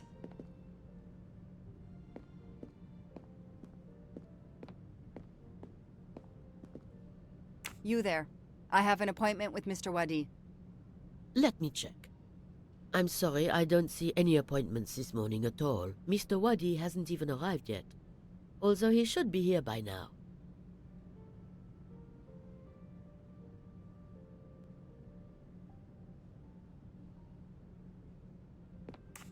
Even though your customers are anonymous, considering the amount of money involved, you should still have a mention of a meeting. Yes, I can't understand it. I'll be sure to ask Mr. Wadi when he arrives. In the meantime, you are more than welcome to wait in his office. I'll see you're not disturbed. Please follow me.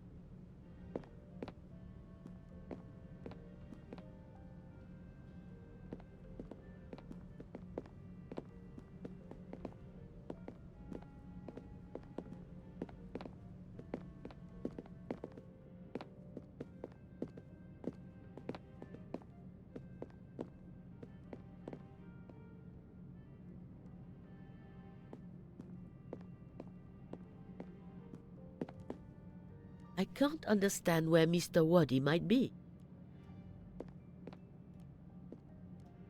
You're right. I don't have much time at all.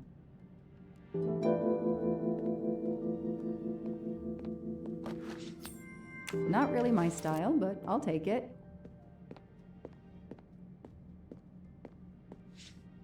Alice in Wonderland. Again. Mr. Wadi seems to have really liked this book.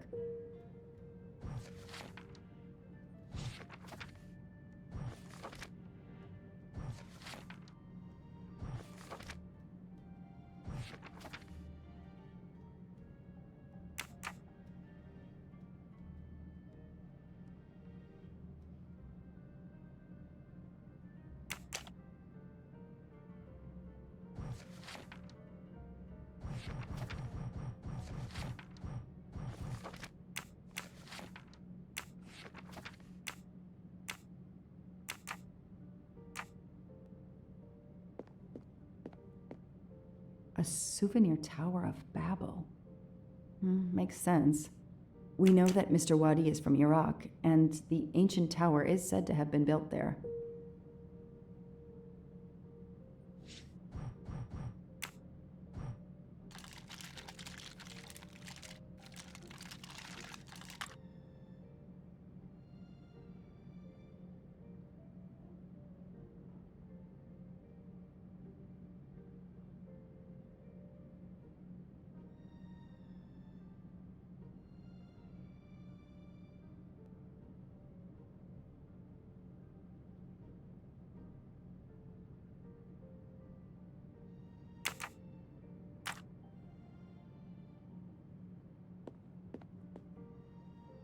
Locked.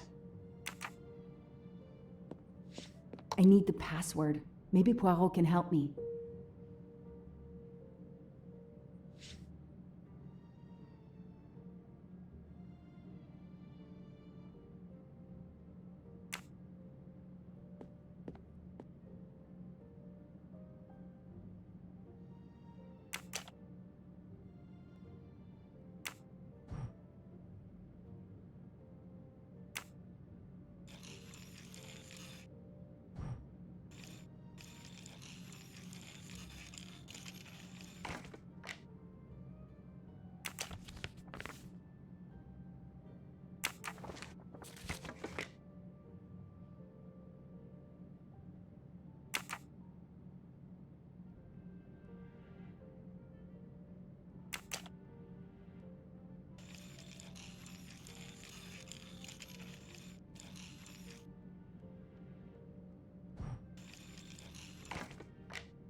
I'm taking a picture of it.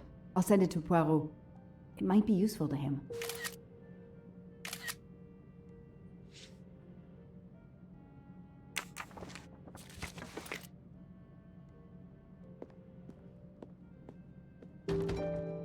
It's closed.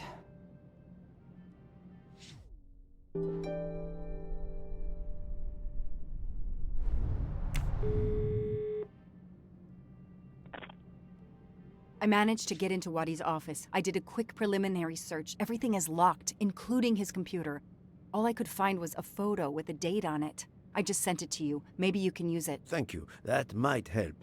I've just arrived at the apartment. I'll call you when I find something. As quick as you can. I can't stay here long.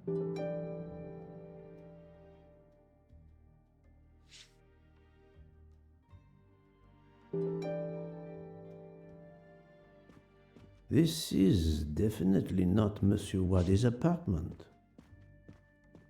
Ah, here we are.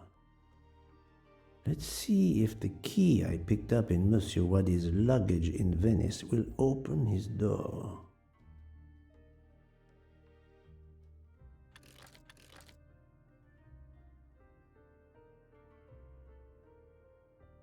Great.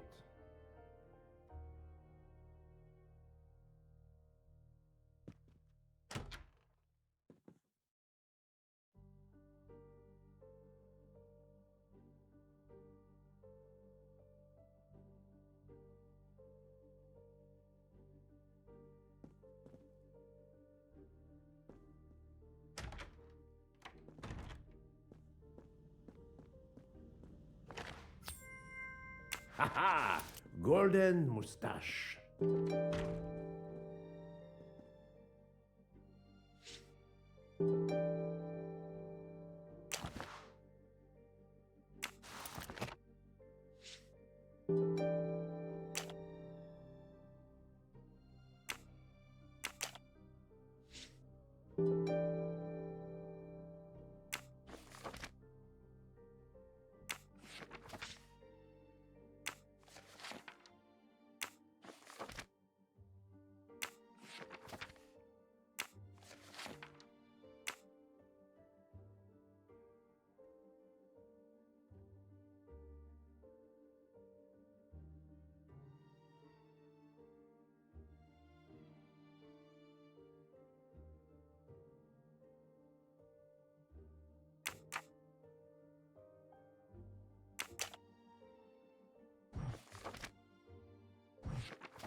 I think this belongs here.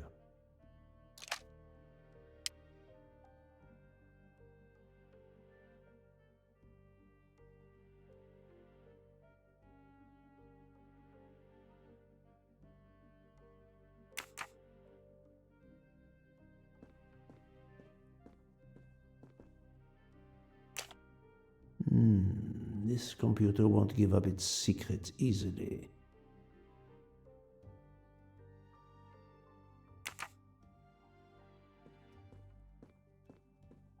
Staring at the clock won't help, Poirot.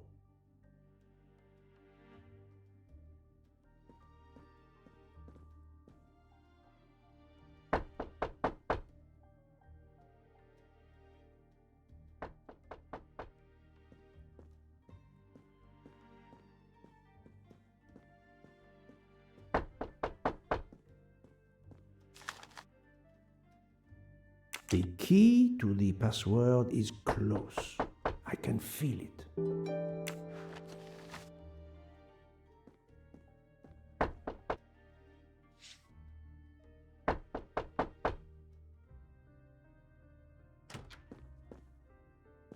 Who are you? What are you doing in there? I am Hercule Poirot. I am working with the police. You are Monsieur Wadi's neighbor? Yes, next door. I heard a noise. I thought it was Mr. Wadi who had come home. I don't know him very well. A delivery man left a package for him with me. Neighbor, more like gay lover.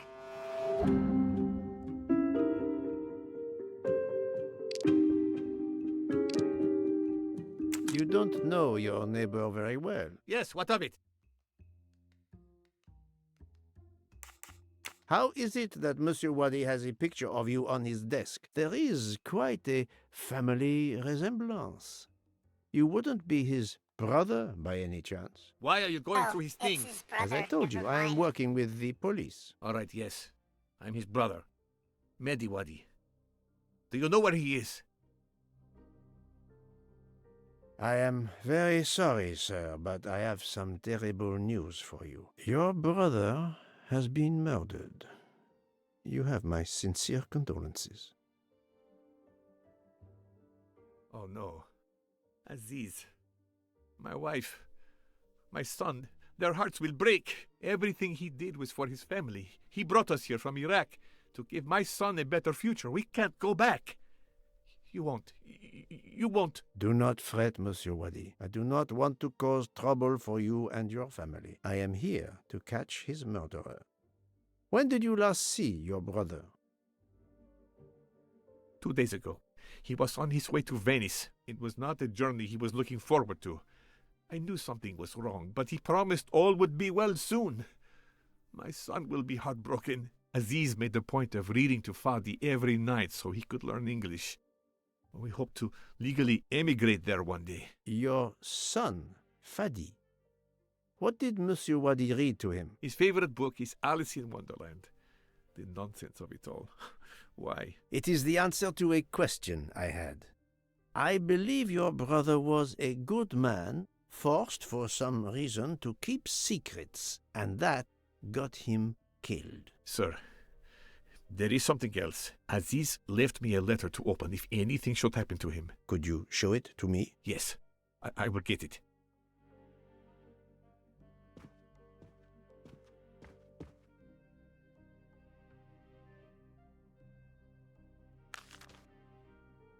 It all makes sense. It's horrific. But to Ratchet, it would be just business as usual. At least I have Ratchet's account number, 82664. Thank you for giving me this letter. Let me assure you, the man Ratchet cannot harm you. He was killed before your brother was. Really? Who did it? The one you say hunted Ratchet? Yes, without a doubt. I promise you I will find them. Sir, we have no papers. The police... Your secret is safe with me, monsieur. Thank you. Thank you, sir. Now, I must go to my wife and son. Tonight, I will read to Fadi from Alice in Wonderland, and we will remember my brother.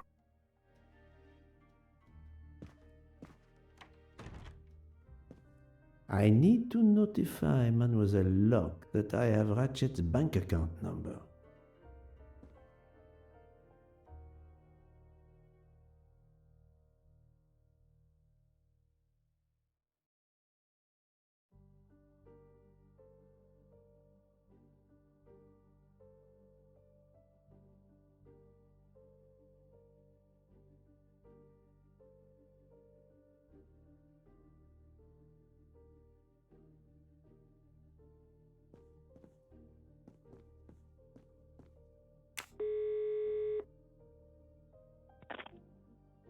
I texted Ratchet's account number to you. Wonderful.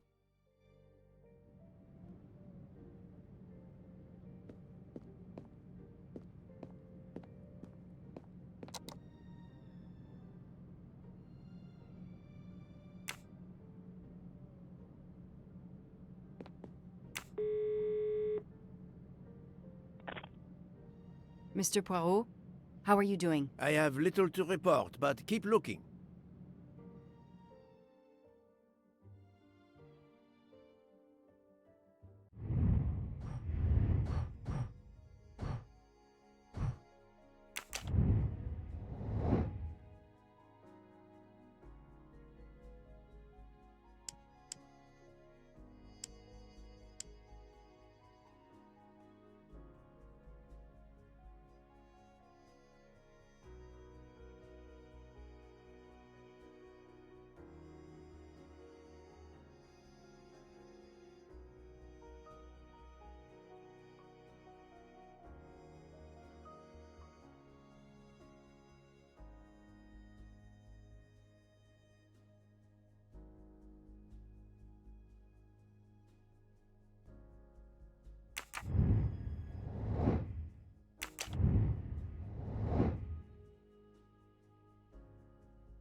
Ratchet's password. Here it is.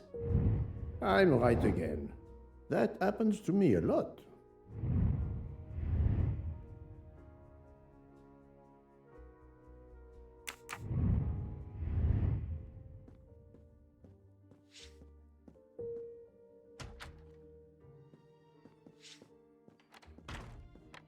Staring at the clock won't help, Poirot.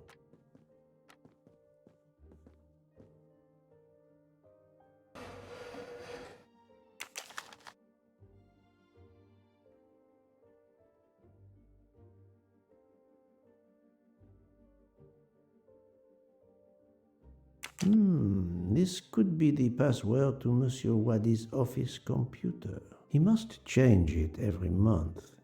It seems to have a logical sequence, but I need to find the one for December.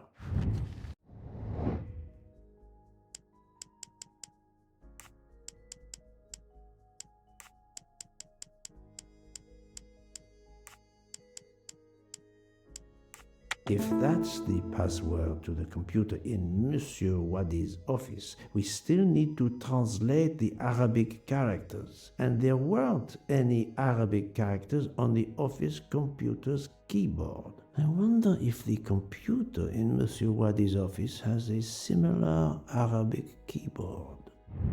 My little gray cells did not let me down.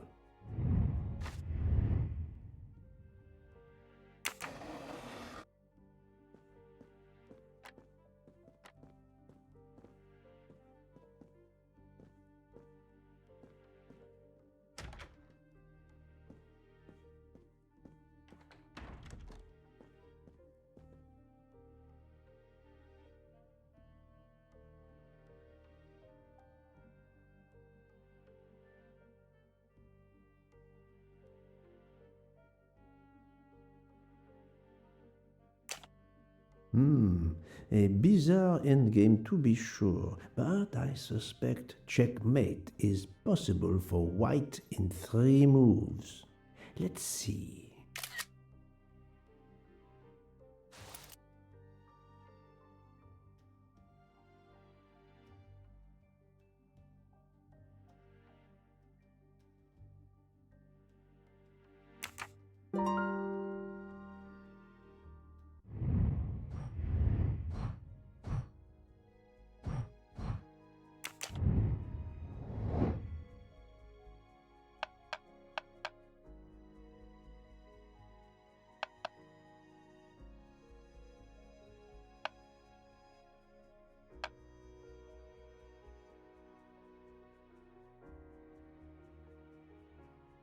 Good.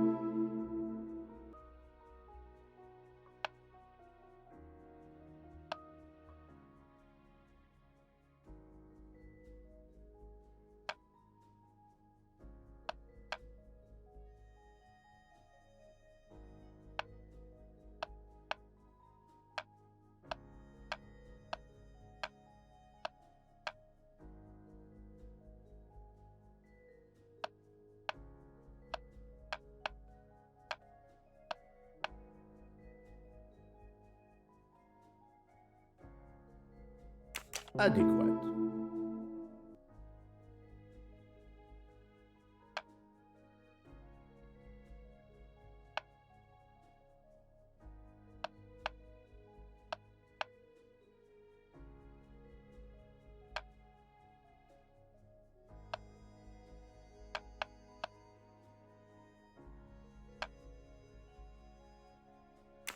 Yes.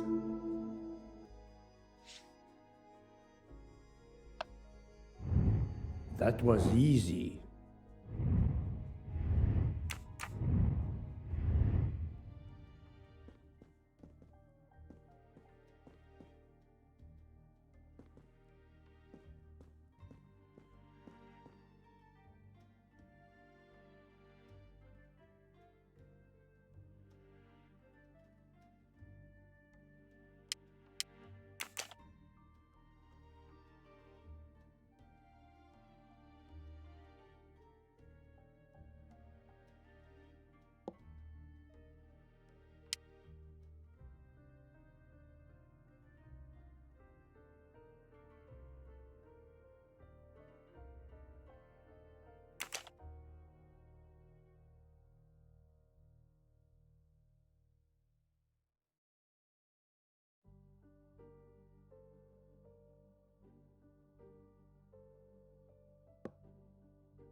It looks like a safe key to me. We finally found it.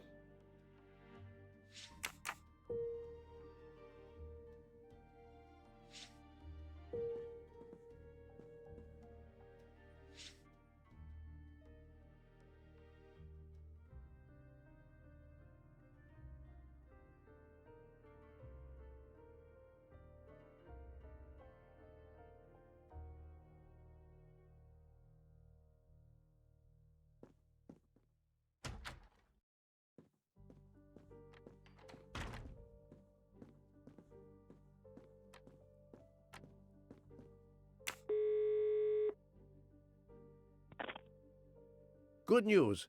I have found the key to Ratchet's safe. Perfect. I believe I have discovered Ratchet's safety deposit box passcode. We're almost there.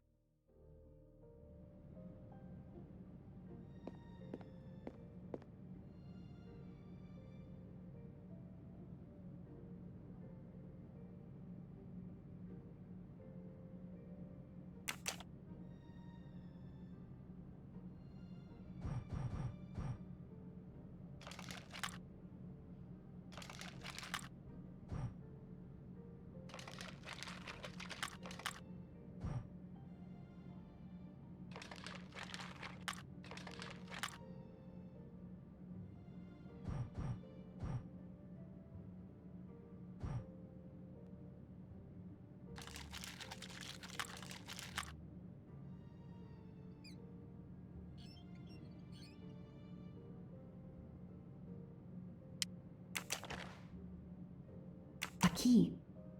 I wonder if it will fit the desk drawer.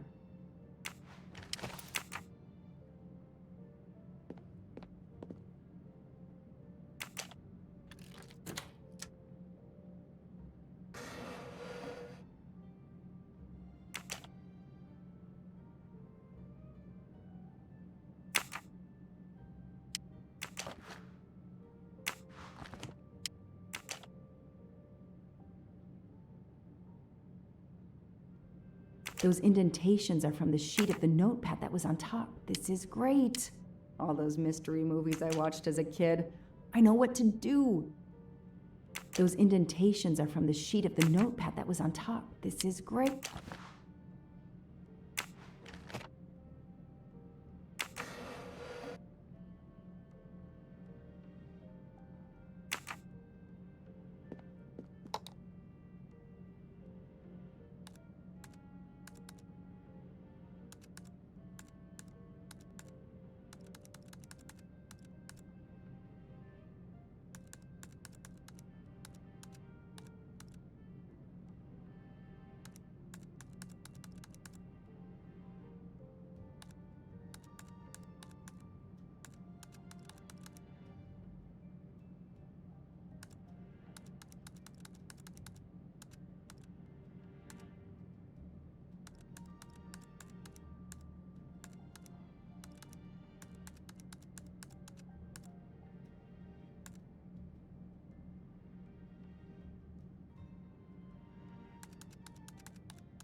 The number of Ratchet's safety deposit box. At last. I should let Mr. Poirot know.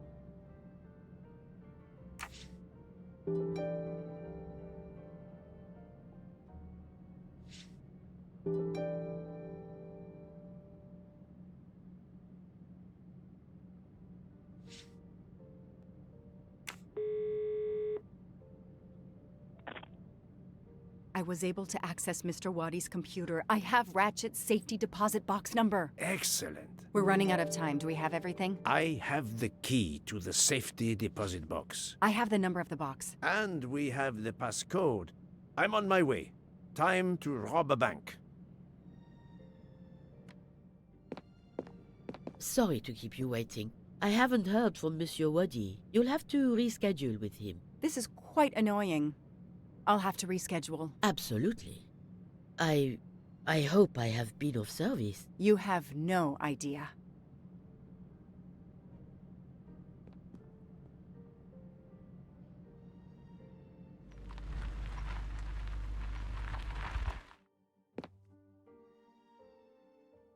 That was fast. We do this as planned? Yes, I am, Monsieur Ratchet. But with the bank's questionable policy, I do not expect anyone to ask. Right. Absolute secrecy regarding their clients. The last Swiss bank of its kind.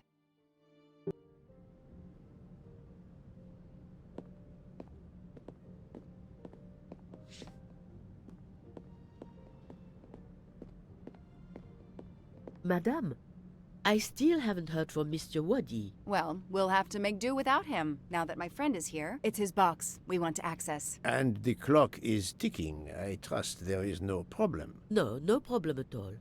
May I have your safety deposit box number? 4346.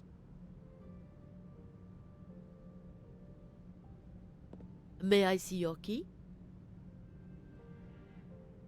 Do you know your passcode? Yes. Mademoiselle will be able to accompany me? No names, of course. Of course. I'll open the door. Go down the stairs. The guard will accompany you.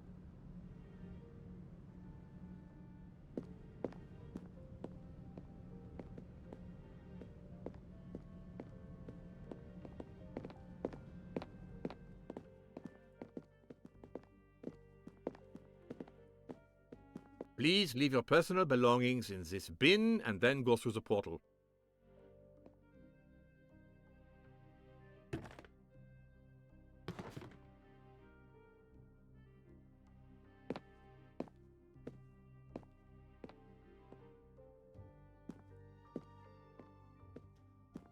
I'll open it for you.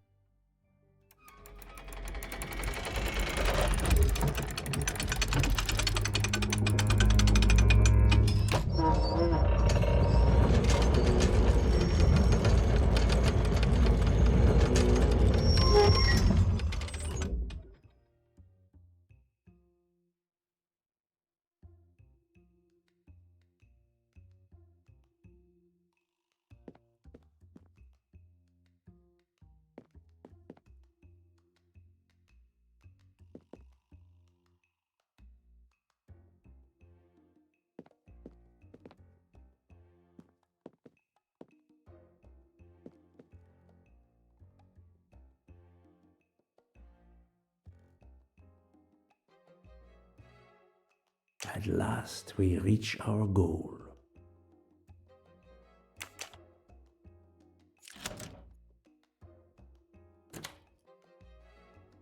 Now I will insert my key, if you allow. Thank you.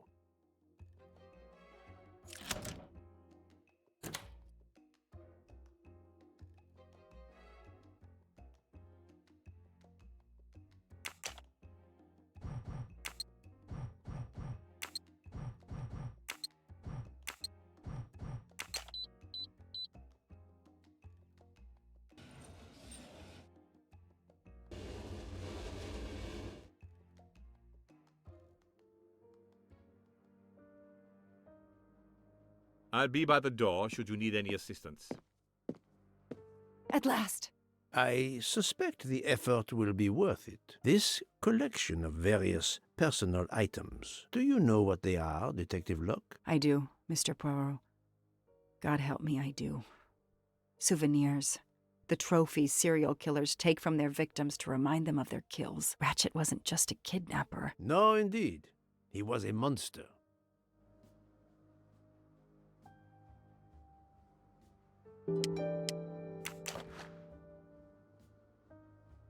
Another trophy.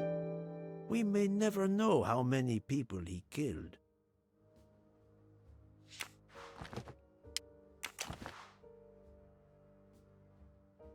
For every soul Ratchet claimed, even more are suffering.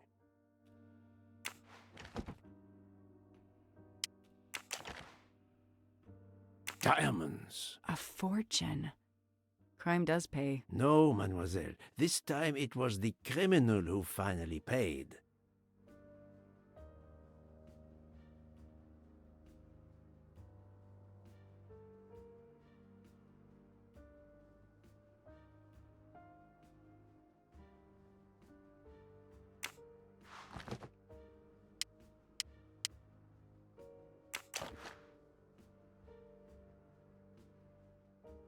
Another trophy. A woman. We may never know her name. You were lucky, mademoiselle, when you met him at that cabin in the forest, alone. How many victims do you think Ratchet had? Too many.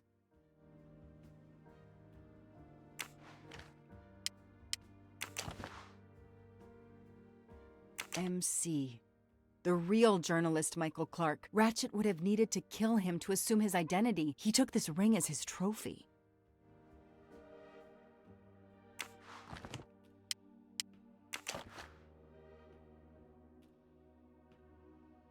Another victim.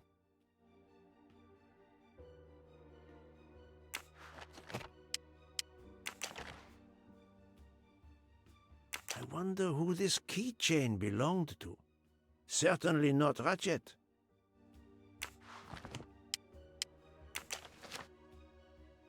The one on the left. Ratchet. Whoever he is with, their friendship seems over. The build. The hair. It could be Noah, his partner in Daisy's kidnapping. It appears they had a falling out.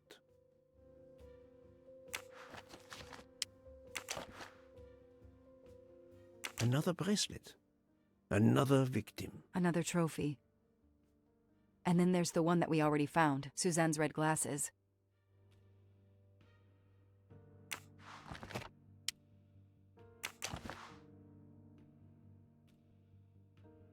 He knew the serial numbers on the banknotes could be traced. The rest of the Armstrong ransom money, the serial numbers match. 4 years of investigation. It's all over. I finally have the last piece of evidence that Ratchet was Daisy's kidnapper and murderer. More than that, you have helped unmask a serial killer responsible for so many deaths. But even with all this, we're no closer to solving Ratchet's murder. On the contrary, mademoiselle, everything. It is coming together. Don't you agree, detective? What? The damaged photograph. It could be Noah. You think Noah killed Ratchet for revenge? The train. What about the train? I know how a killer could vanish without leaving a trace in the snow. Wings? Camouflage. The trophies. Poirot, we have a train to catch. Not just a train, Detective Locke. We have a murderer to catch.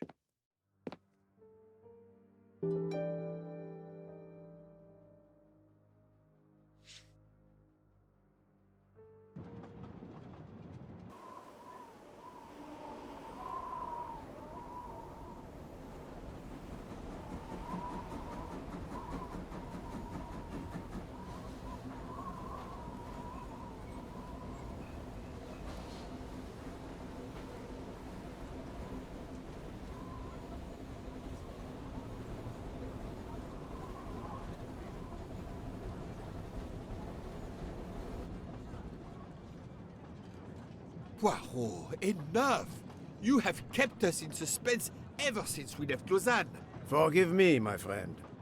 Detective Locke and I needed the time to put the last pieces of the puzzle in their proper places. I'll fill in where I can, but this is Mr. Poirot's show. I confess I can't help, but I feel a certain déjà vu. You are correct, Doctor. We have been here before.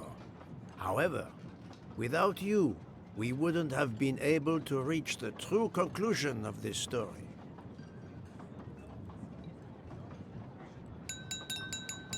My friends, your attention, please. I hope you have finished your dessert. You have every right to think the solution to the murder of Ratchet is a closed book. You are wrong. I, Poirot, admit that I was wrong. There is a final chapter. What in bloody hell? What does he mean? Perhaps if we are silent, Monsieur Poirot will explain. Most of us naturally expect a journey by train to proceed in an orderly fashion from station to station. But this journey has gone off the rails. A comfortable journey, which should have been restful, turned out to be quite a challenge for my little gray cells. details. I beg your indulgence. I know it will be painful, but I must update you on the strange turn the Ratchet murder investigation has taken. I had two hypotheses, as you recall. A stranger boarded the train in Vinkovsky, killed Ratchet, and then exited the train unobserved. That was the first possibility. The second solution gave us 12 jurors who condemned Ratchet to death for the kidnapping and murder of Daisy Armstrong. My friend, Book, properly chose the first solution for the authorities. However, thanks to Dr. Constantine here, a 13th stab wound was discovered, throwing that solution into disarray. Moreover, the words of a witness called into question the chronology of the night of the murder upon which the first two solutions were based. Detective Locke?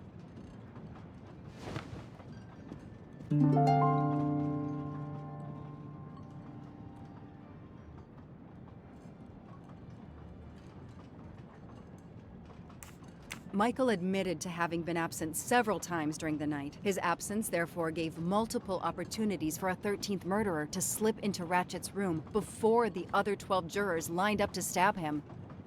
You are saying the man Ratchet was... when we... Yes. You executed a man who was already dead, but there were other suspects that night. Other suspects? Who? They stand before you. Mr. Fauché, Mr. Maury, and Ms. Nielsen. And they all also had a hole in their stories about their movements that night. Mr. Poirot? Most of you don't know it, but there was a second murder in Venice. Mein Gott, another murder.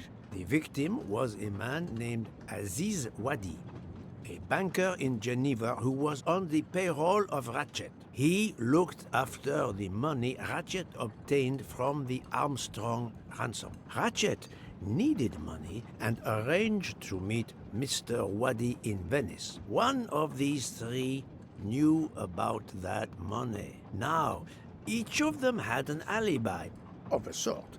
But if any of their alibis was a lie, that person had time to murder Monsieur Wadi, Monsieur Fauché, Mademoiselle Nielsen, and Monsieur Maury.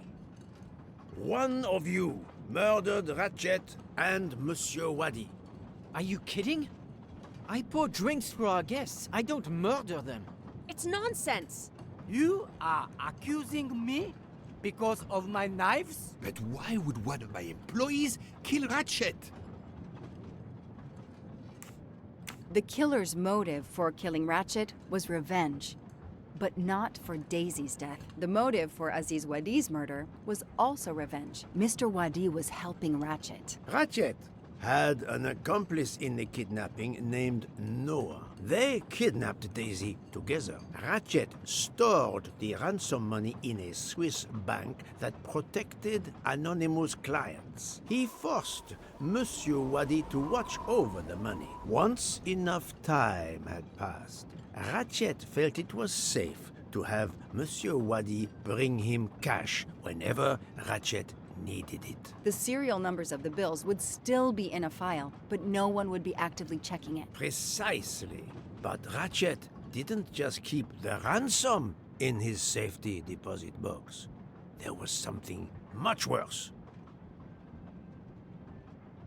There was something much worse than Daisy's ransom money in that safety deposit box. During her investigation, Detective Locke found evidence proving that Ratchet was what is known as a trophy killer. He kept souvenirs of his crimes. We found trophies in the safety deposit box. There were others in a cabin Ratchet used in the Berkshire Mountains, including a beloved toy of little Daisy's. If I'd have known that, I would have cut the bastard's head off.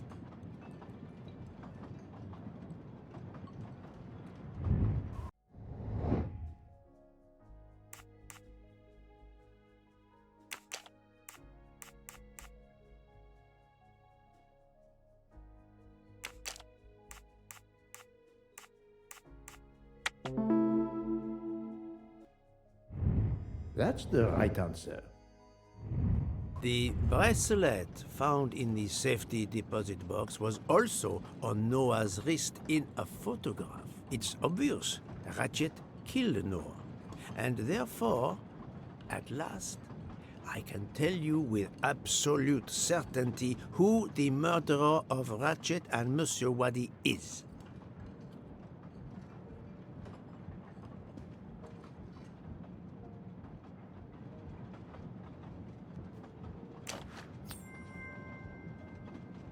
Another delightful trophy for my collection.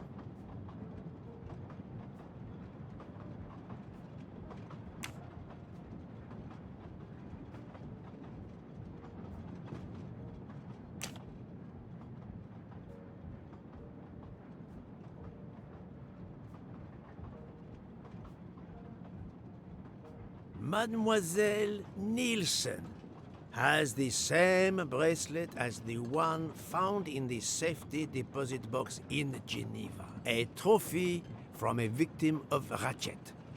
Noah. Having a similar bracelet doesn't prove anything. Yes, that might be true. If there were not an inscription on it. Mr. Poirot, you're right. The bracelet looks similar to mine, but I have no idea what the marks on it mean. I just like the design. The marks are not random, mademoiselle. These are special bracelets. They are called Morse code bracelets. Because, well, you know why. The marks are Morse code. Happily, I learned Morse when I was a young man doing my service for the Belgian army.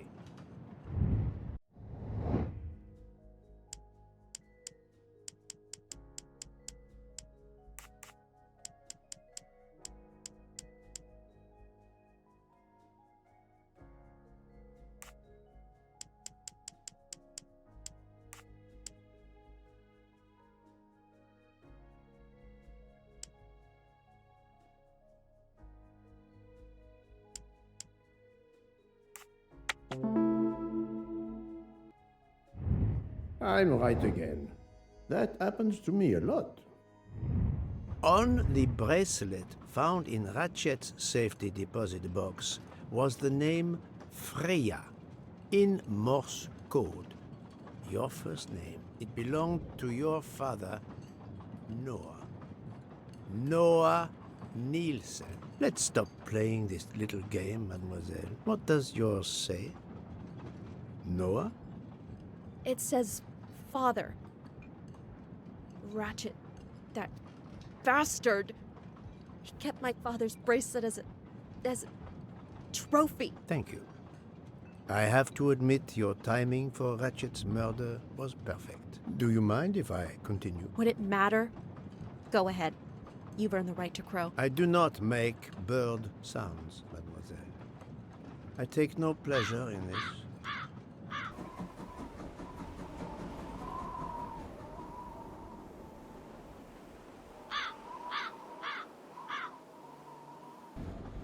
You drugged Ratchet's dessert to ensure he would be unconscious when you went to his room. You stole a knife from Monsieur Maury.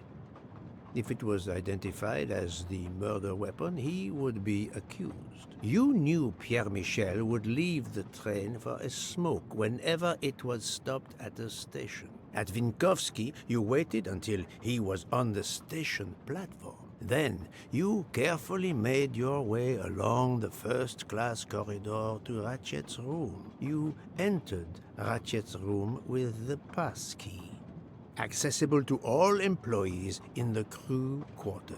You stabbed Ratchet at midnight. But that knife, where is it? Probably thrown out of Ratchet's window before the train left the station. A thorough search after the snow melts should turn it up. My beautiful knife! Then, you carefully returned to the crew quarters, replaced the passkey, and returned to your poker game. Et voila. The affair was not so complicated in the end. But what made the crime seem more complex? Well... It was us. Exactly. The 12 jurors who proceeded to carry out their far more complicated plan literally in the dark without realizing that the man was already dead. Speaking only for myself, of course, but I believe we would have invited you to join us. Ms. Nielsen, you killed Ratchet because he killed your father. Your motive is crystal clear. But why did you kill Aziz Wadi? It's because of Aziz that my father died. My father knew Aziz was the only one with access to Ratchet's safe, so he convinced Aziz to steal the money from the safety deposit box. But Aziz was too afraid of Ratchet. Instead, he betrayed my father by reporting him to Ratchet. Obviously, Ratchet then murdered my father. Aziz was just as guilty of my father's death as Ratchet. Ratchet was the worst of humanity. But Monsieur Wadi, if you knew his story... My father is dead because of him. I will not debate the point with you, mademoiselle. He had done nothing to justify his death. I do not see any extenuating circumstances that should allow you to escape justice. You will be arrested at the Gare de Lyon when we arrive in Paris. Judge and jury are you, Monsieur Poirot. And you get away with it. It must be nice. But think of this. I know what you did. What you all did. She's right. She could turn us all in. Relax. Hector, is it? Your secret is safe with me. I'm not going to jail. Farewell, Poirot. Enjoy your victory. Stop!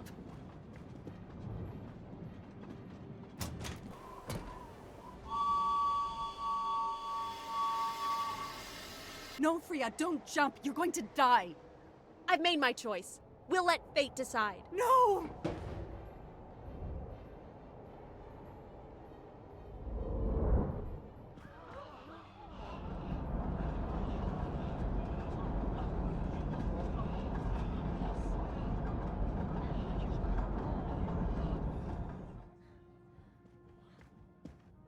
She jumped off the train.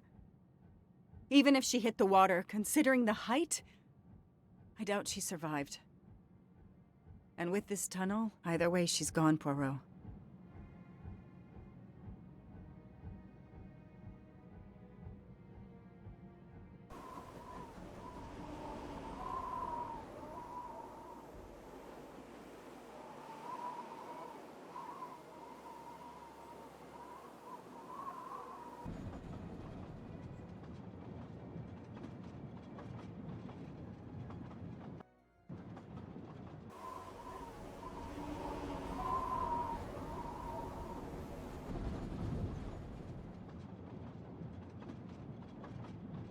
I still can't believe what happened. 13 people took revenge on the same person. This investigation is so incredible.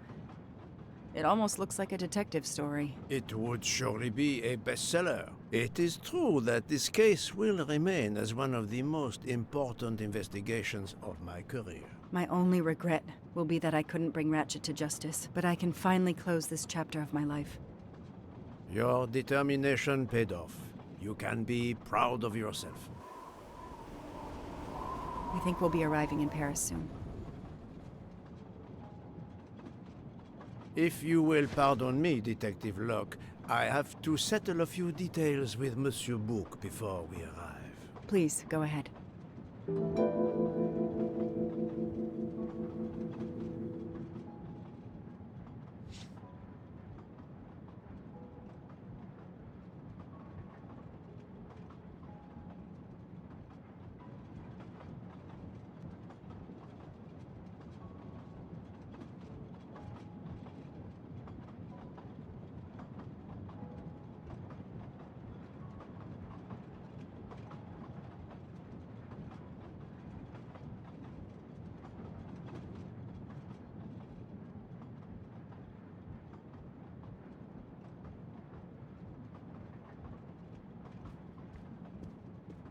I still can't believe Freya was the killer. She never even cheated when we played poker. She used too much sugar. Nonsense! Her desserts were divine! Unfortunately, her actions were not so divine. There you are, my friend. Bouc, I have a favor to ask. Anything. When we arrive in Paris, will you speak to the police? I would rather keep a low profile. But why? Book, my first solution was incorrect. Nonsense. The nuttier the mystery became, the greater your brilliance. Please. Very well, if you insist. I want to thank you, gentlemen, for your service. The cuisine. Under difficult conditions, you surpass the reputation of the Orient Express. That is true. I look forward to seeing you again abroad, Monsieur Poirot. I promise, not all of our trips are this eventful. Princess Dragomirov would like a word with you, Monsieur Poirot. It is important. She is waiting for you in her compartment. When a princess summons me, how can I refuse?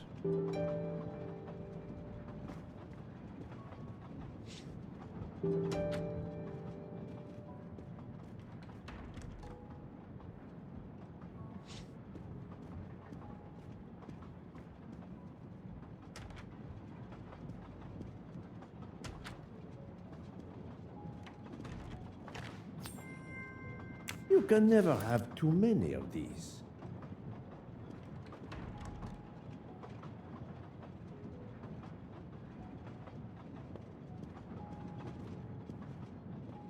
Count Andrény, how is the Countess? Much better now that it's all over.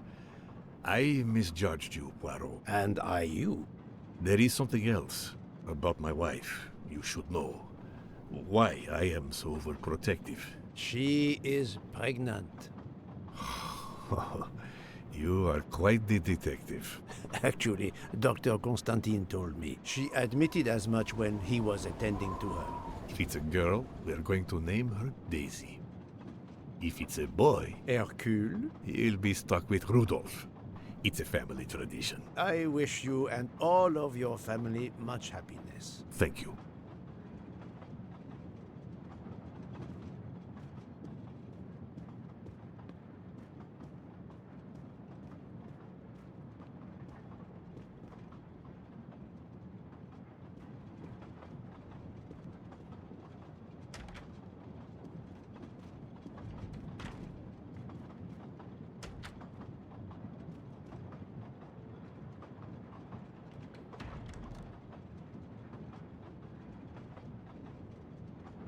My daughter, my great friend, and I wanted to talk to you one last time. I speak on behalf of the entire Armstrong family, as well as those close to us. You have shown compassion. We know your reputation, and we understand that your choice was not easy for you. We are all the more grateful. Thank you. Congratulations, my dear. You managed to say the word thank you, although he did manage to put us through quite a lot. You have given us all closure and some peace of mind. You should know that I regret nothing. If this Freya Nielsen person had not been involved, I would have done it again. Someone told me the Stalinists were frightened of you. I believe them. The country of my birth breeds its share of brutes and bullies, but also some of the greatest intellectual and artistic minds the world has ever known. I pray that one day we will again be remembered for that. I share your hope, Princess. And of course, with the real murderer of that man out there somewhere, we are no longer guilty of much. Correct? Princess, don't push your luck too far. If you'll excuse me, I have some packing to do. Ladies?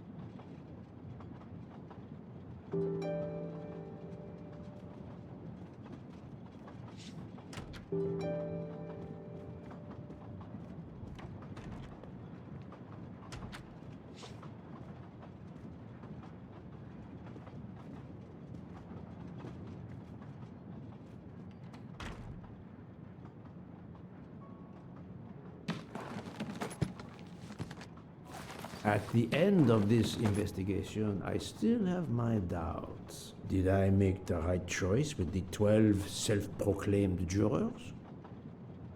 Yes, it was the right thing to do.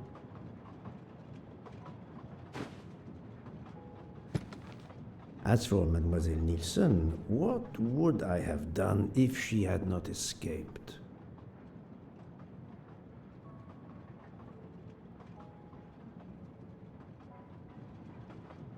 Is it justice to let the 12 go free but have Mademoiselle Nielsen arrested? A vast question indeed.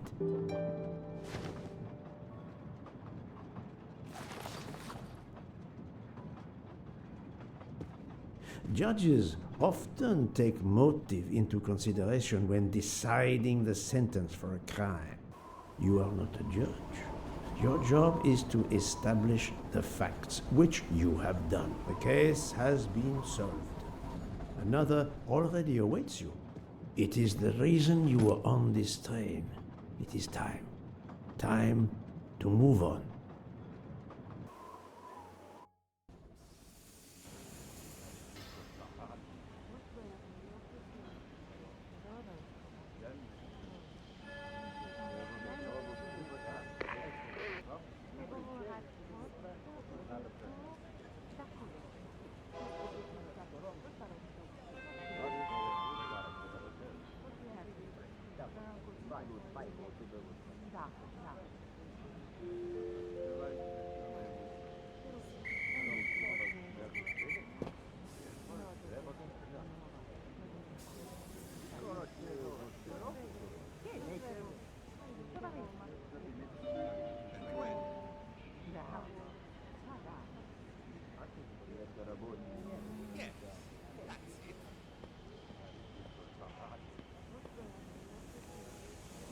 Yes. Another delightful trophy for my collection. Exactly.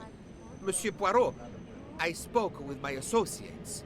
I convinced them to give you a deal on our new Firenze SUV. No need to thank me. It's the least I could do. That is very generous, but no, I do not drive. You don't? What? But it's electric. It's good for the planet. I am good for the planet, as long as I don't drive. I don't understand. He refused. Yes, that's it.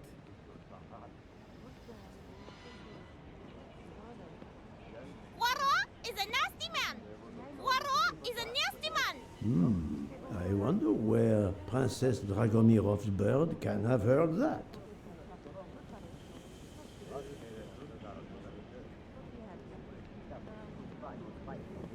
Have you lost something? May I help you? Oh, Mr. Poirot, you have done so much already.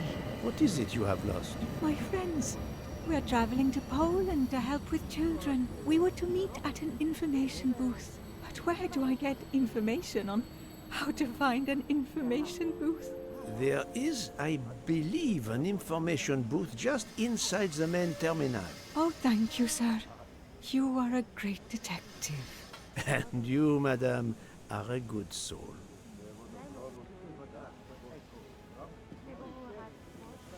I will miss this train.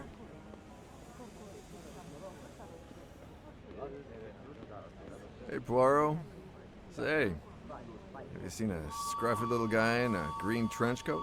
I cannot say I have. Why? He's my next case. Another case? That was indeed fast. The detective's gotta eat. You know what I mean. I have some idea, yes. Suspected embezzler. Traveling east. Been out on the Orient Express. Say, you wouldn't be interested in teaming up, would you?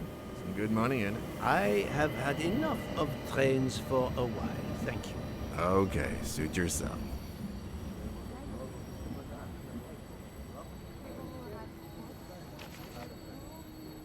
News travels fast.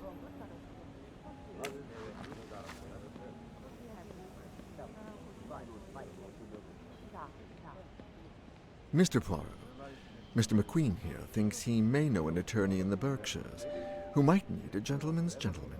He's old school English. I think the clock stopped for him in 1934. I hope it works out for you, Monsieur Masterman. What about you, Monsieur McQueen? Well, back to law school for me, following my father's footsteps. We can take the train to St. Pancras, then the Piccadilly line to Heathrow and check out some flights. Might as well. We're already packed. I wish you both bonne chance.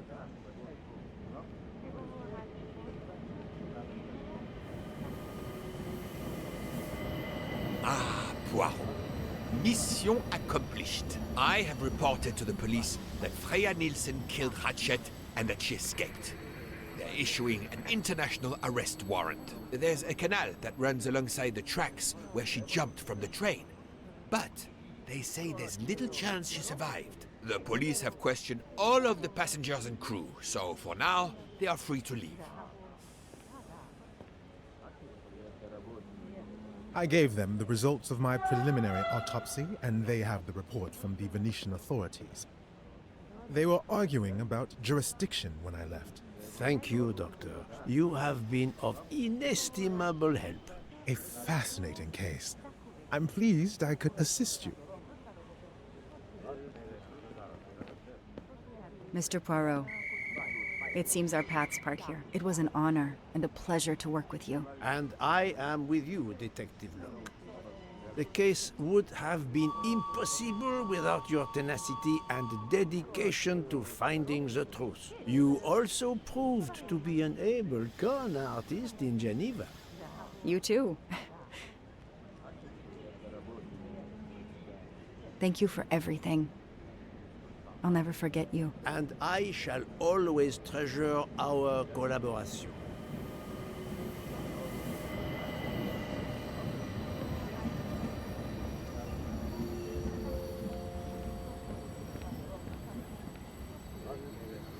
Well, that's that. I'm hungry. Let's go to the Wagon Rouge restaurant. They make an excellent leg of lamb. But it's only 5:34 p.m. Is food all you really think about, my friend? I'm the one inviting you. You've well deserved it. I'm warning you, I'm not going to obtain for you a secret recipe this time. Poirot, they make a chocolate mousse that is so creamy. It must have a secret ingredient in it. The last recipe came from a murderer. But it was sublime.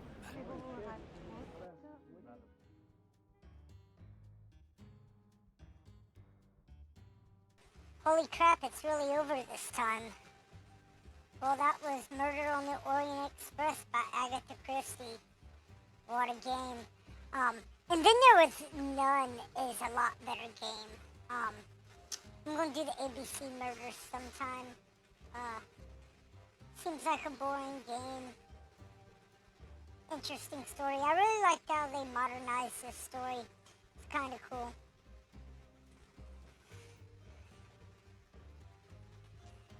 Apparently there's a post-credit scene. Let's see if that happens.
Dear Poirot, I didn't really have time to say goodbye when we parted.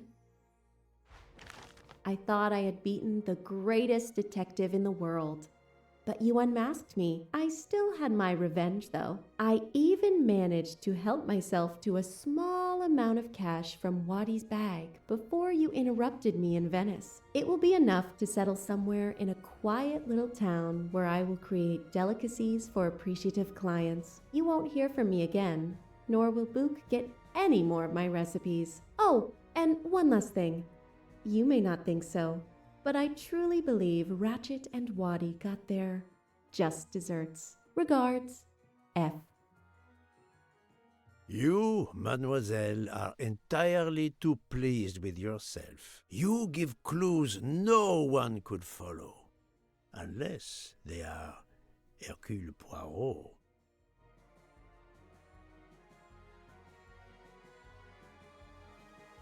Dun dun dun!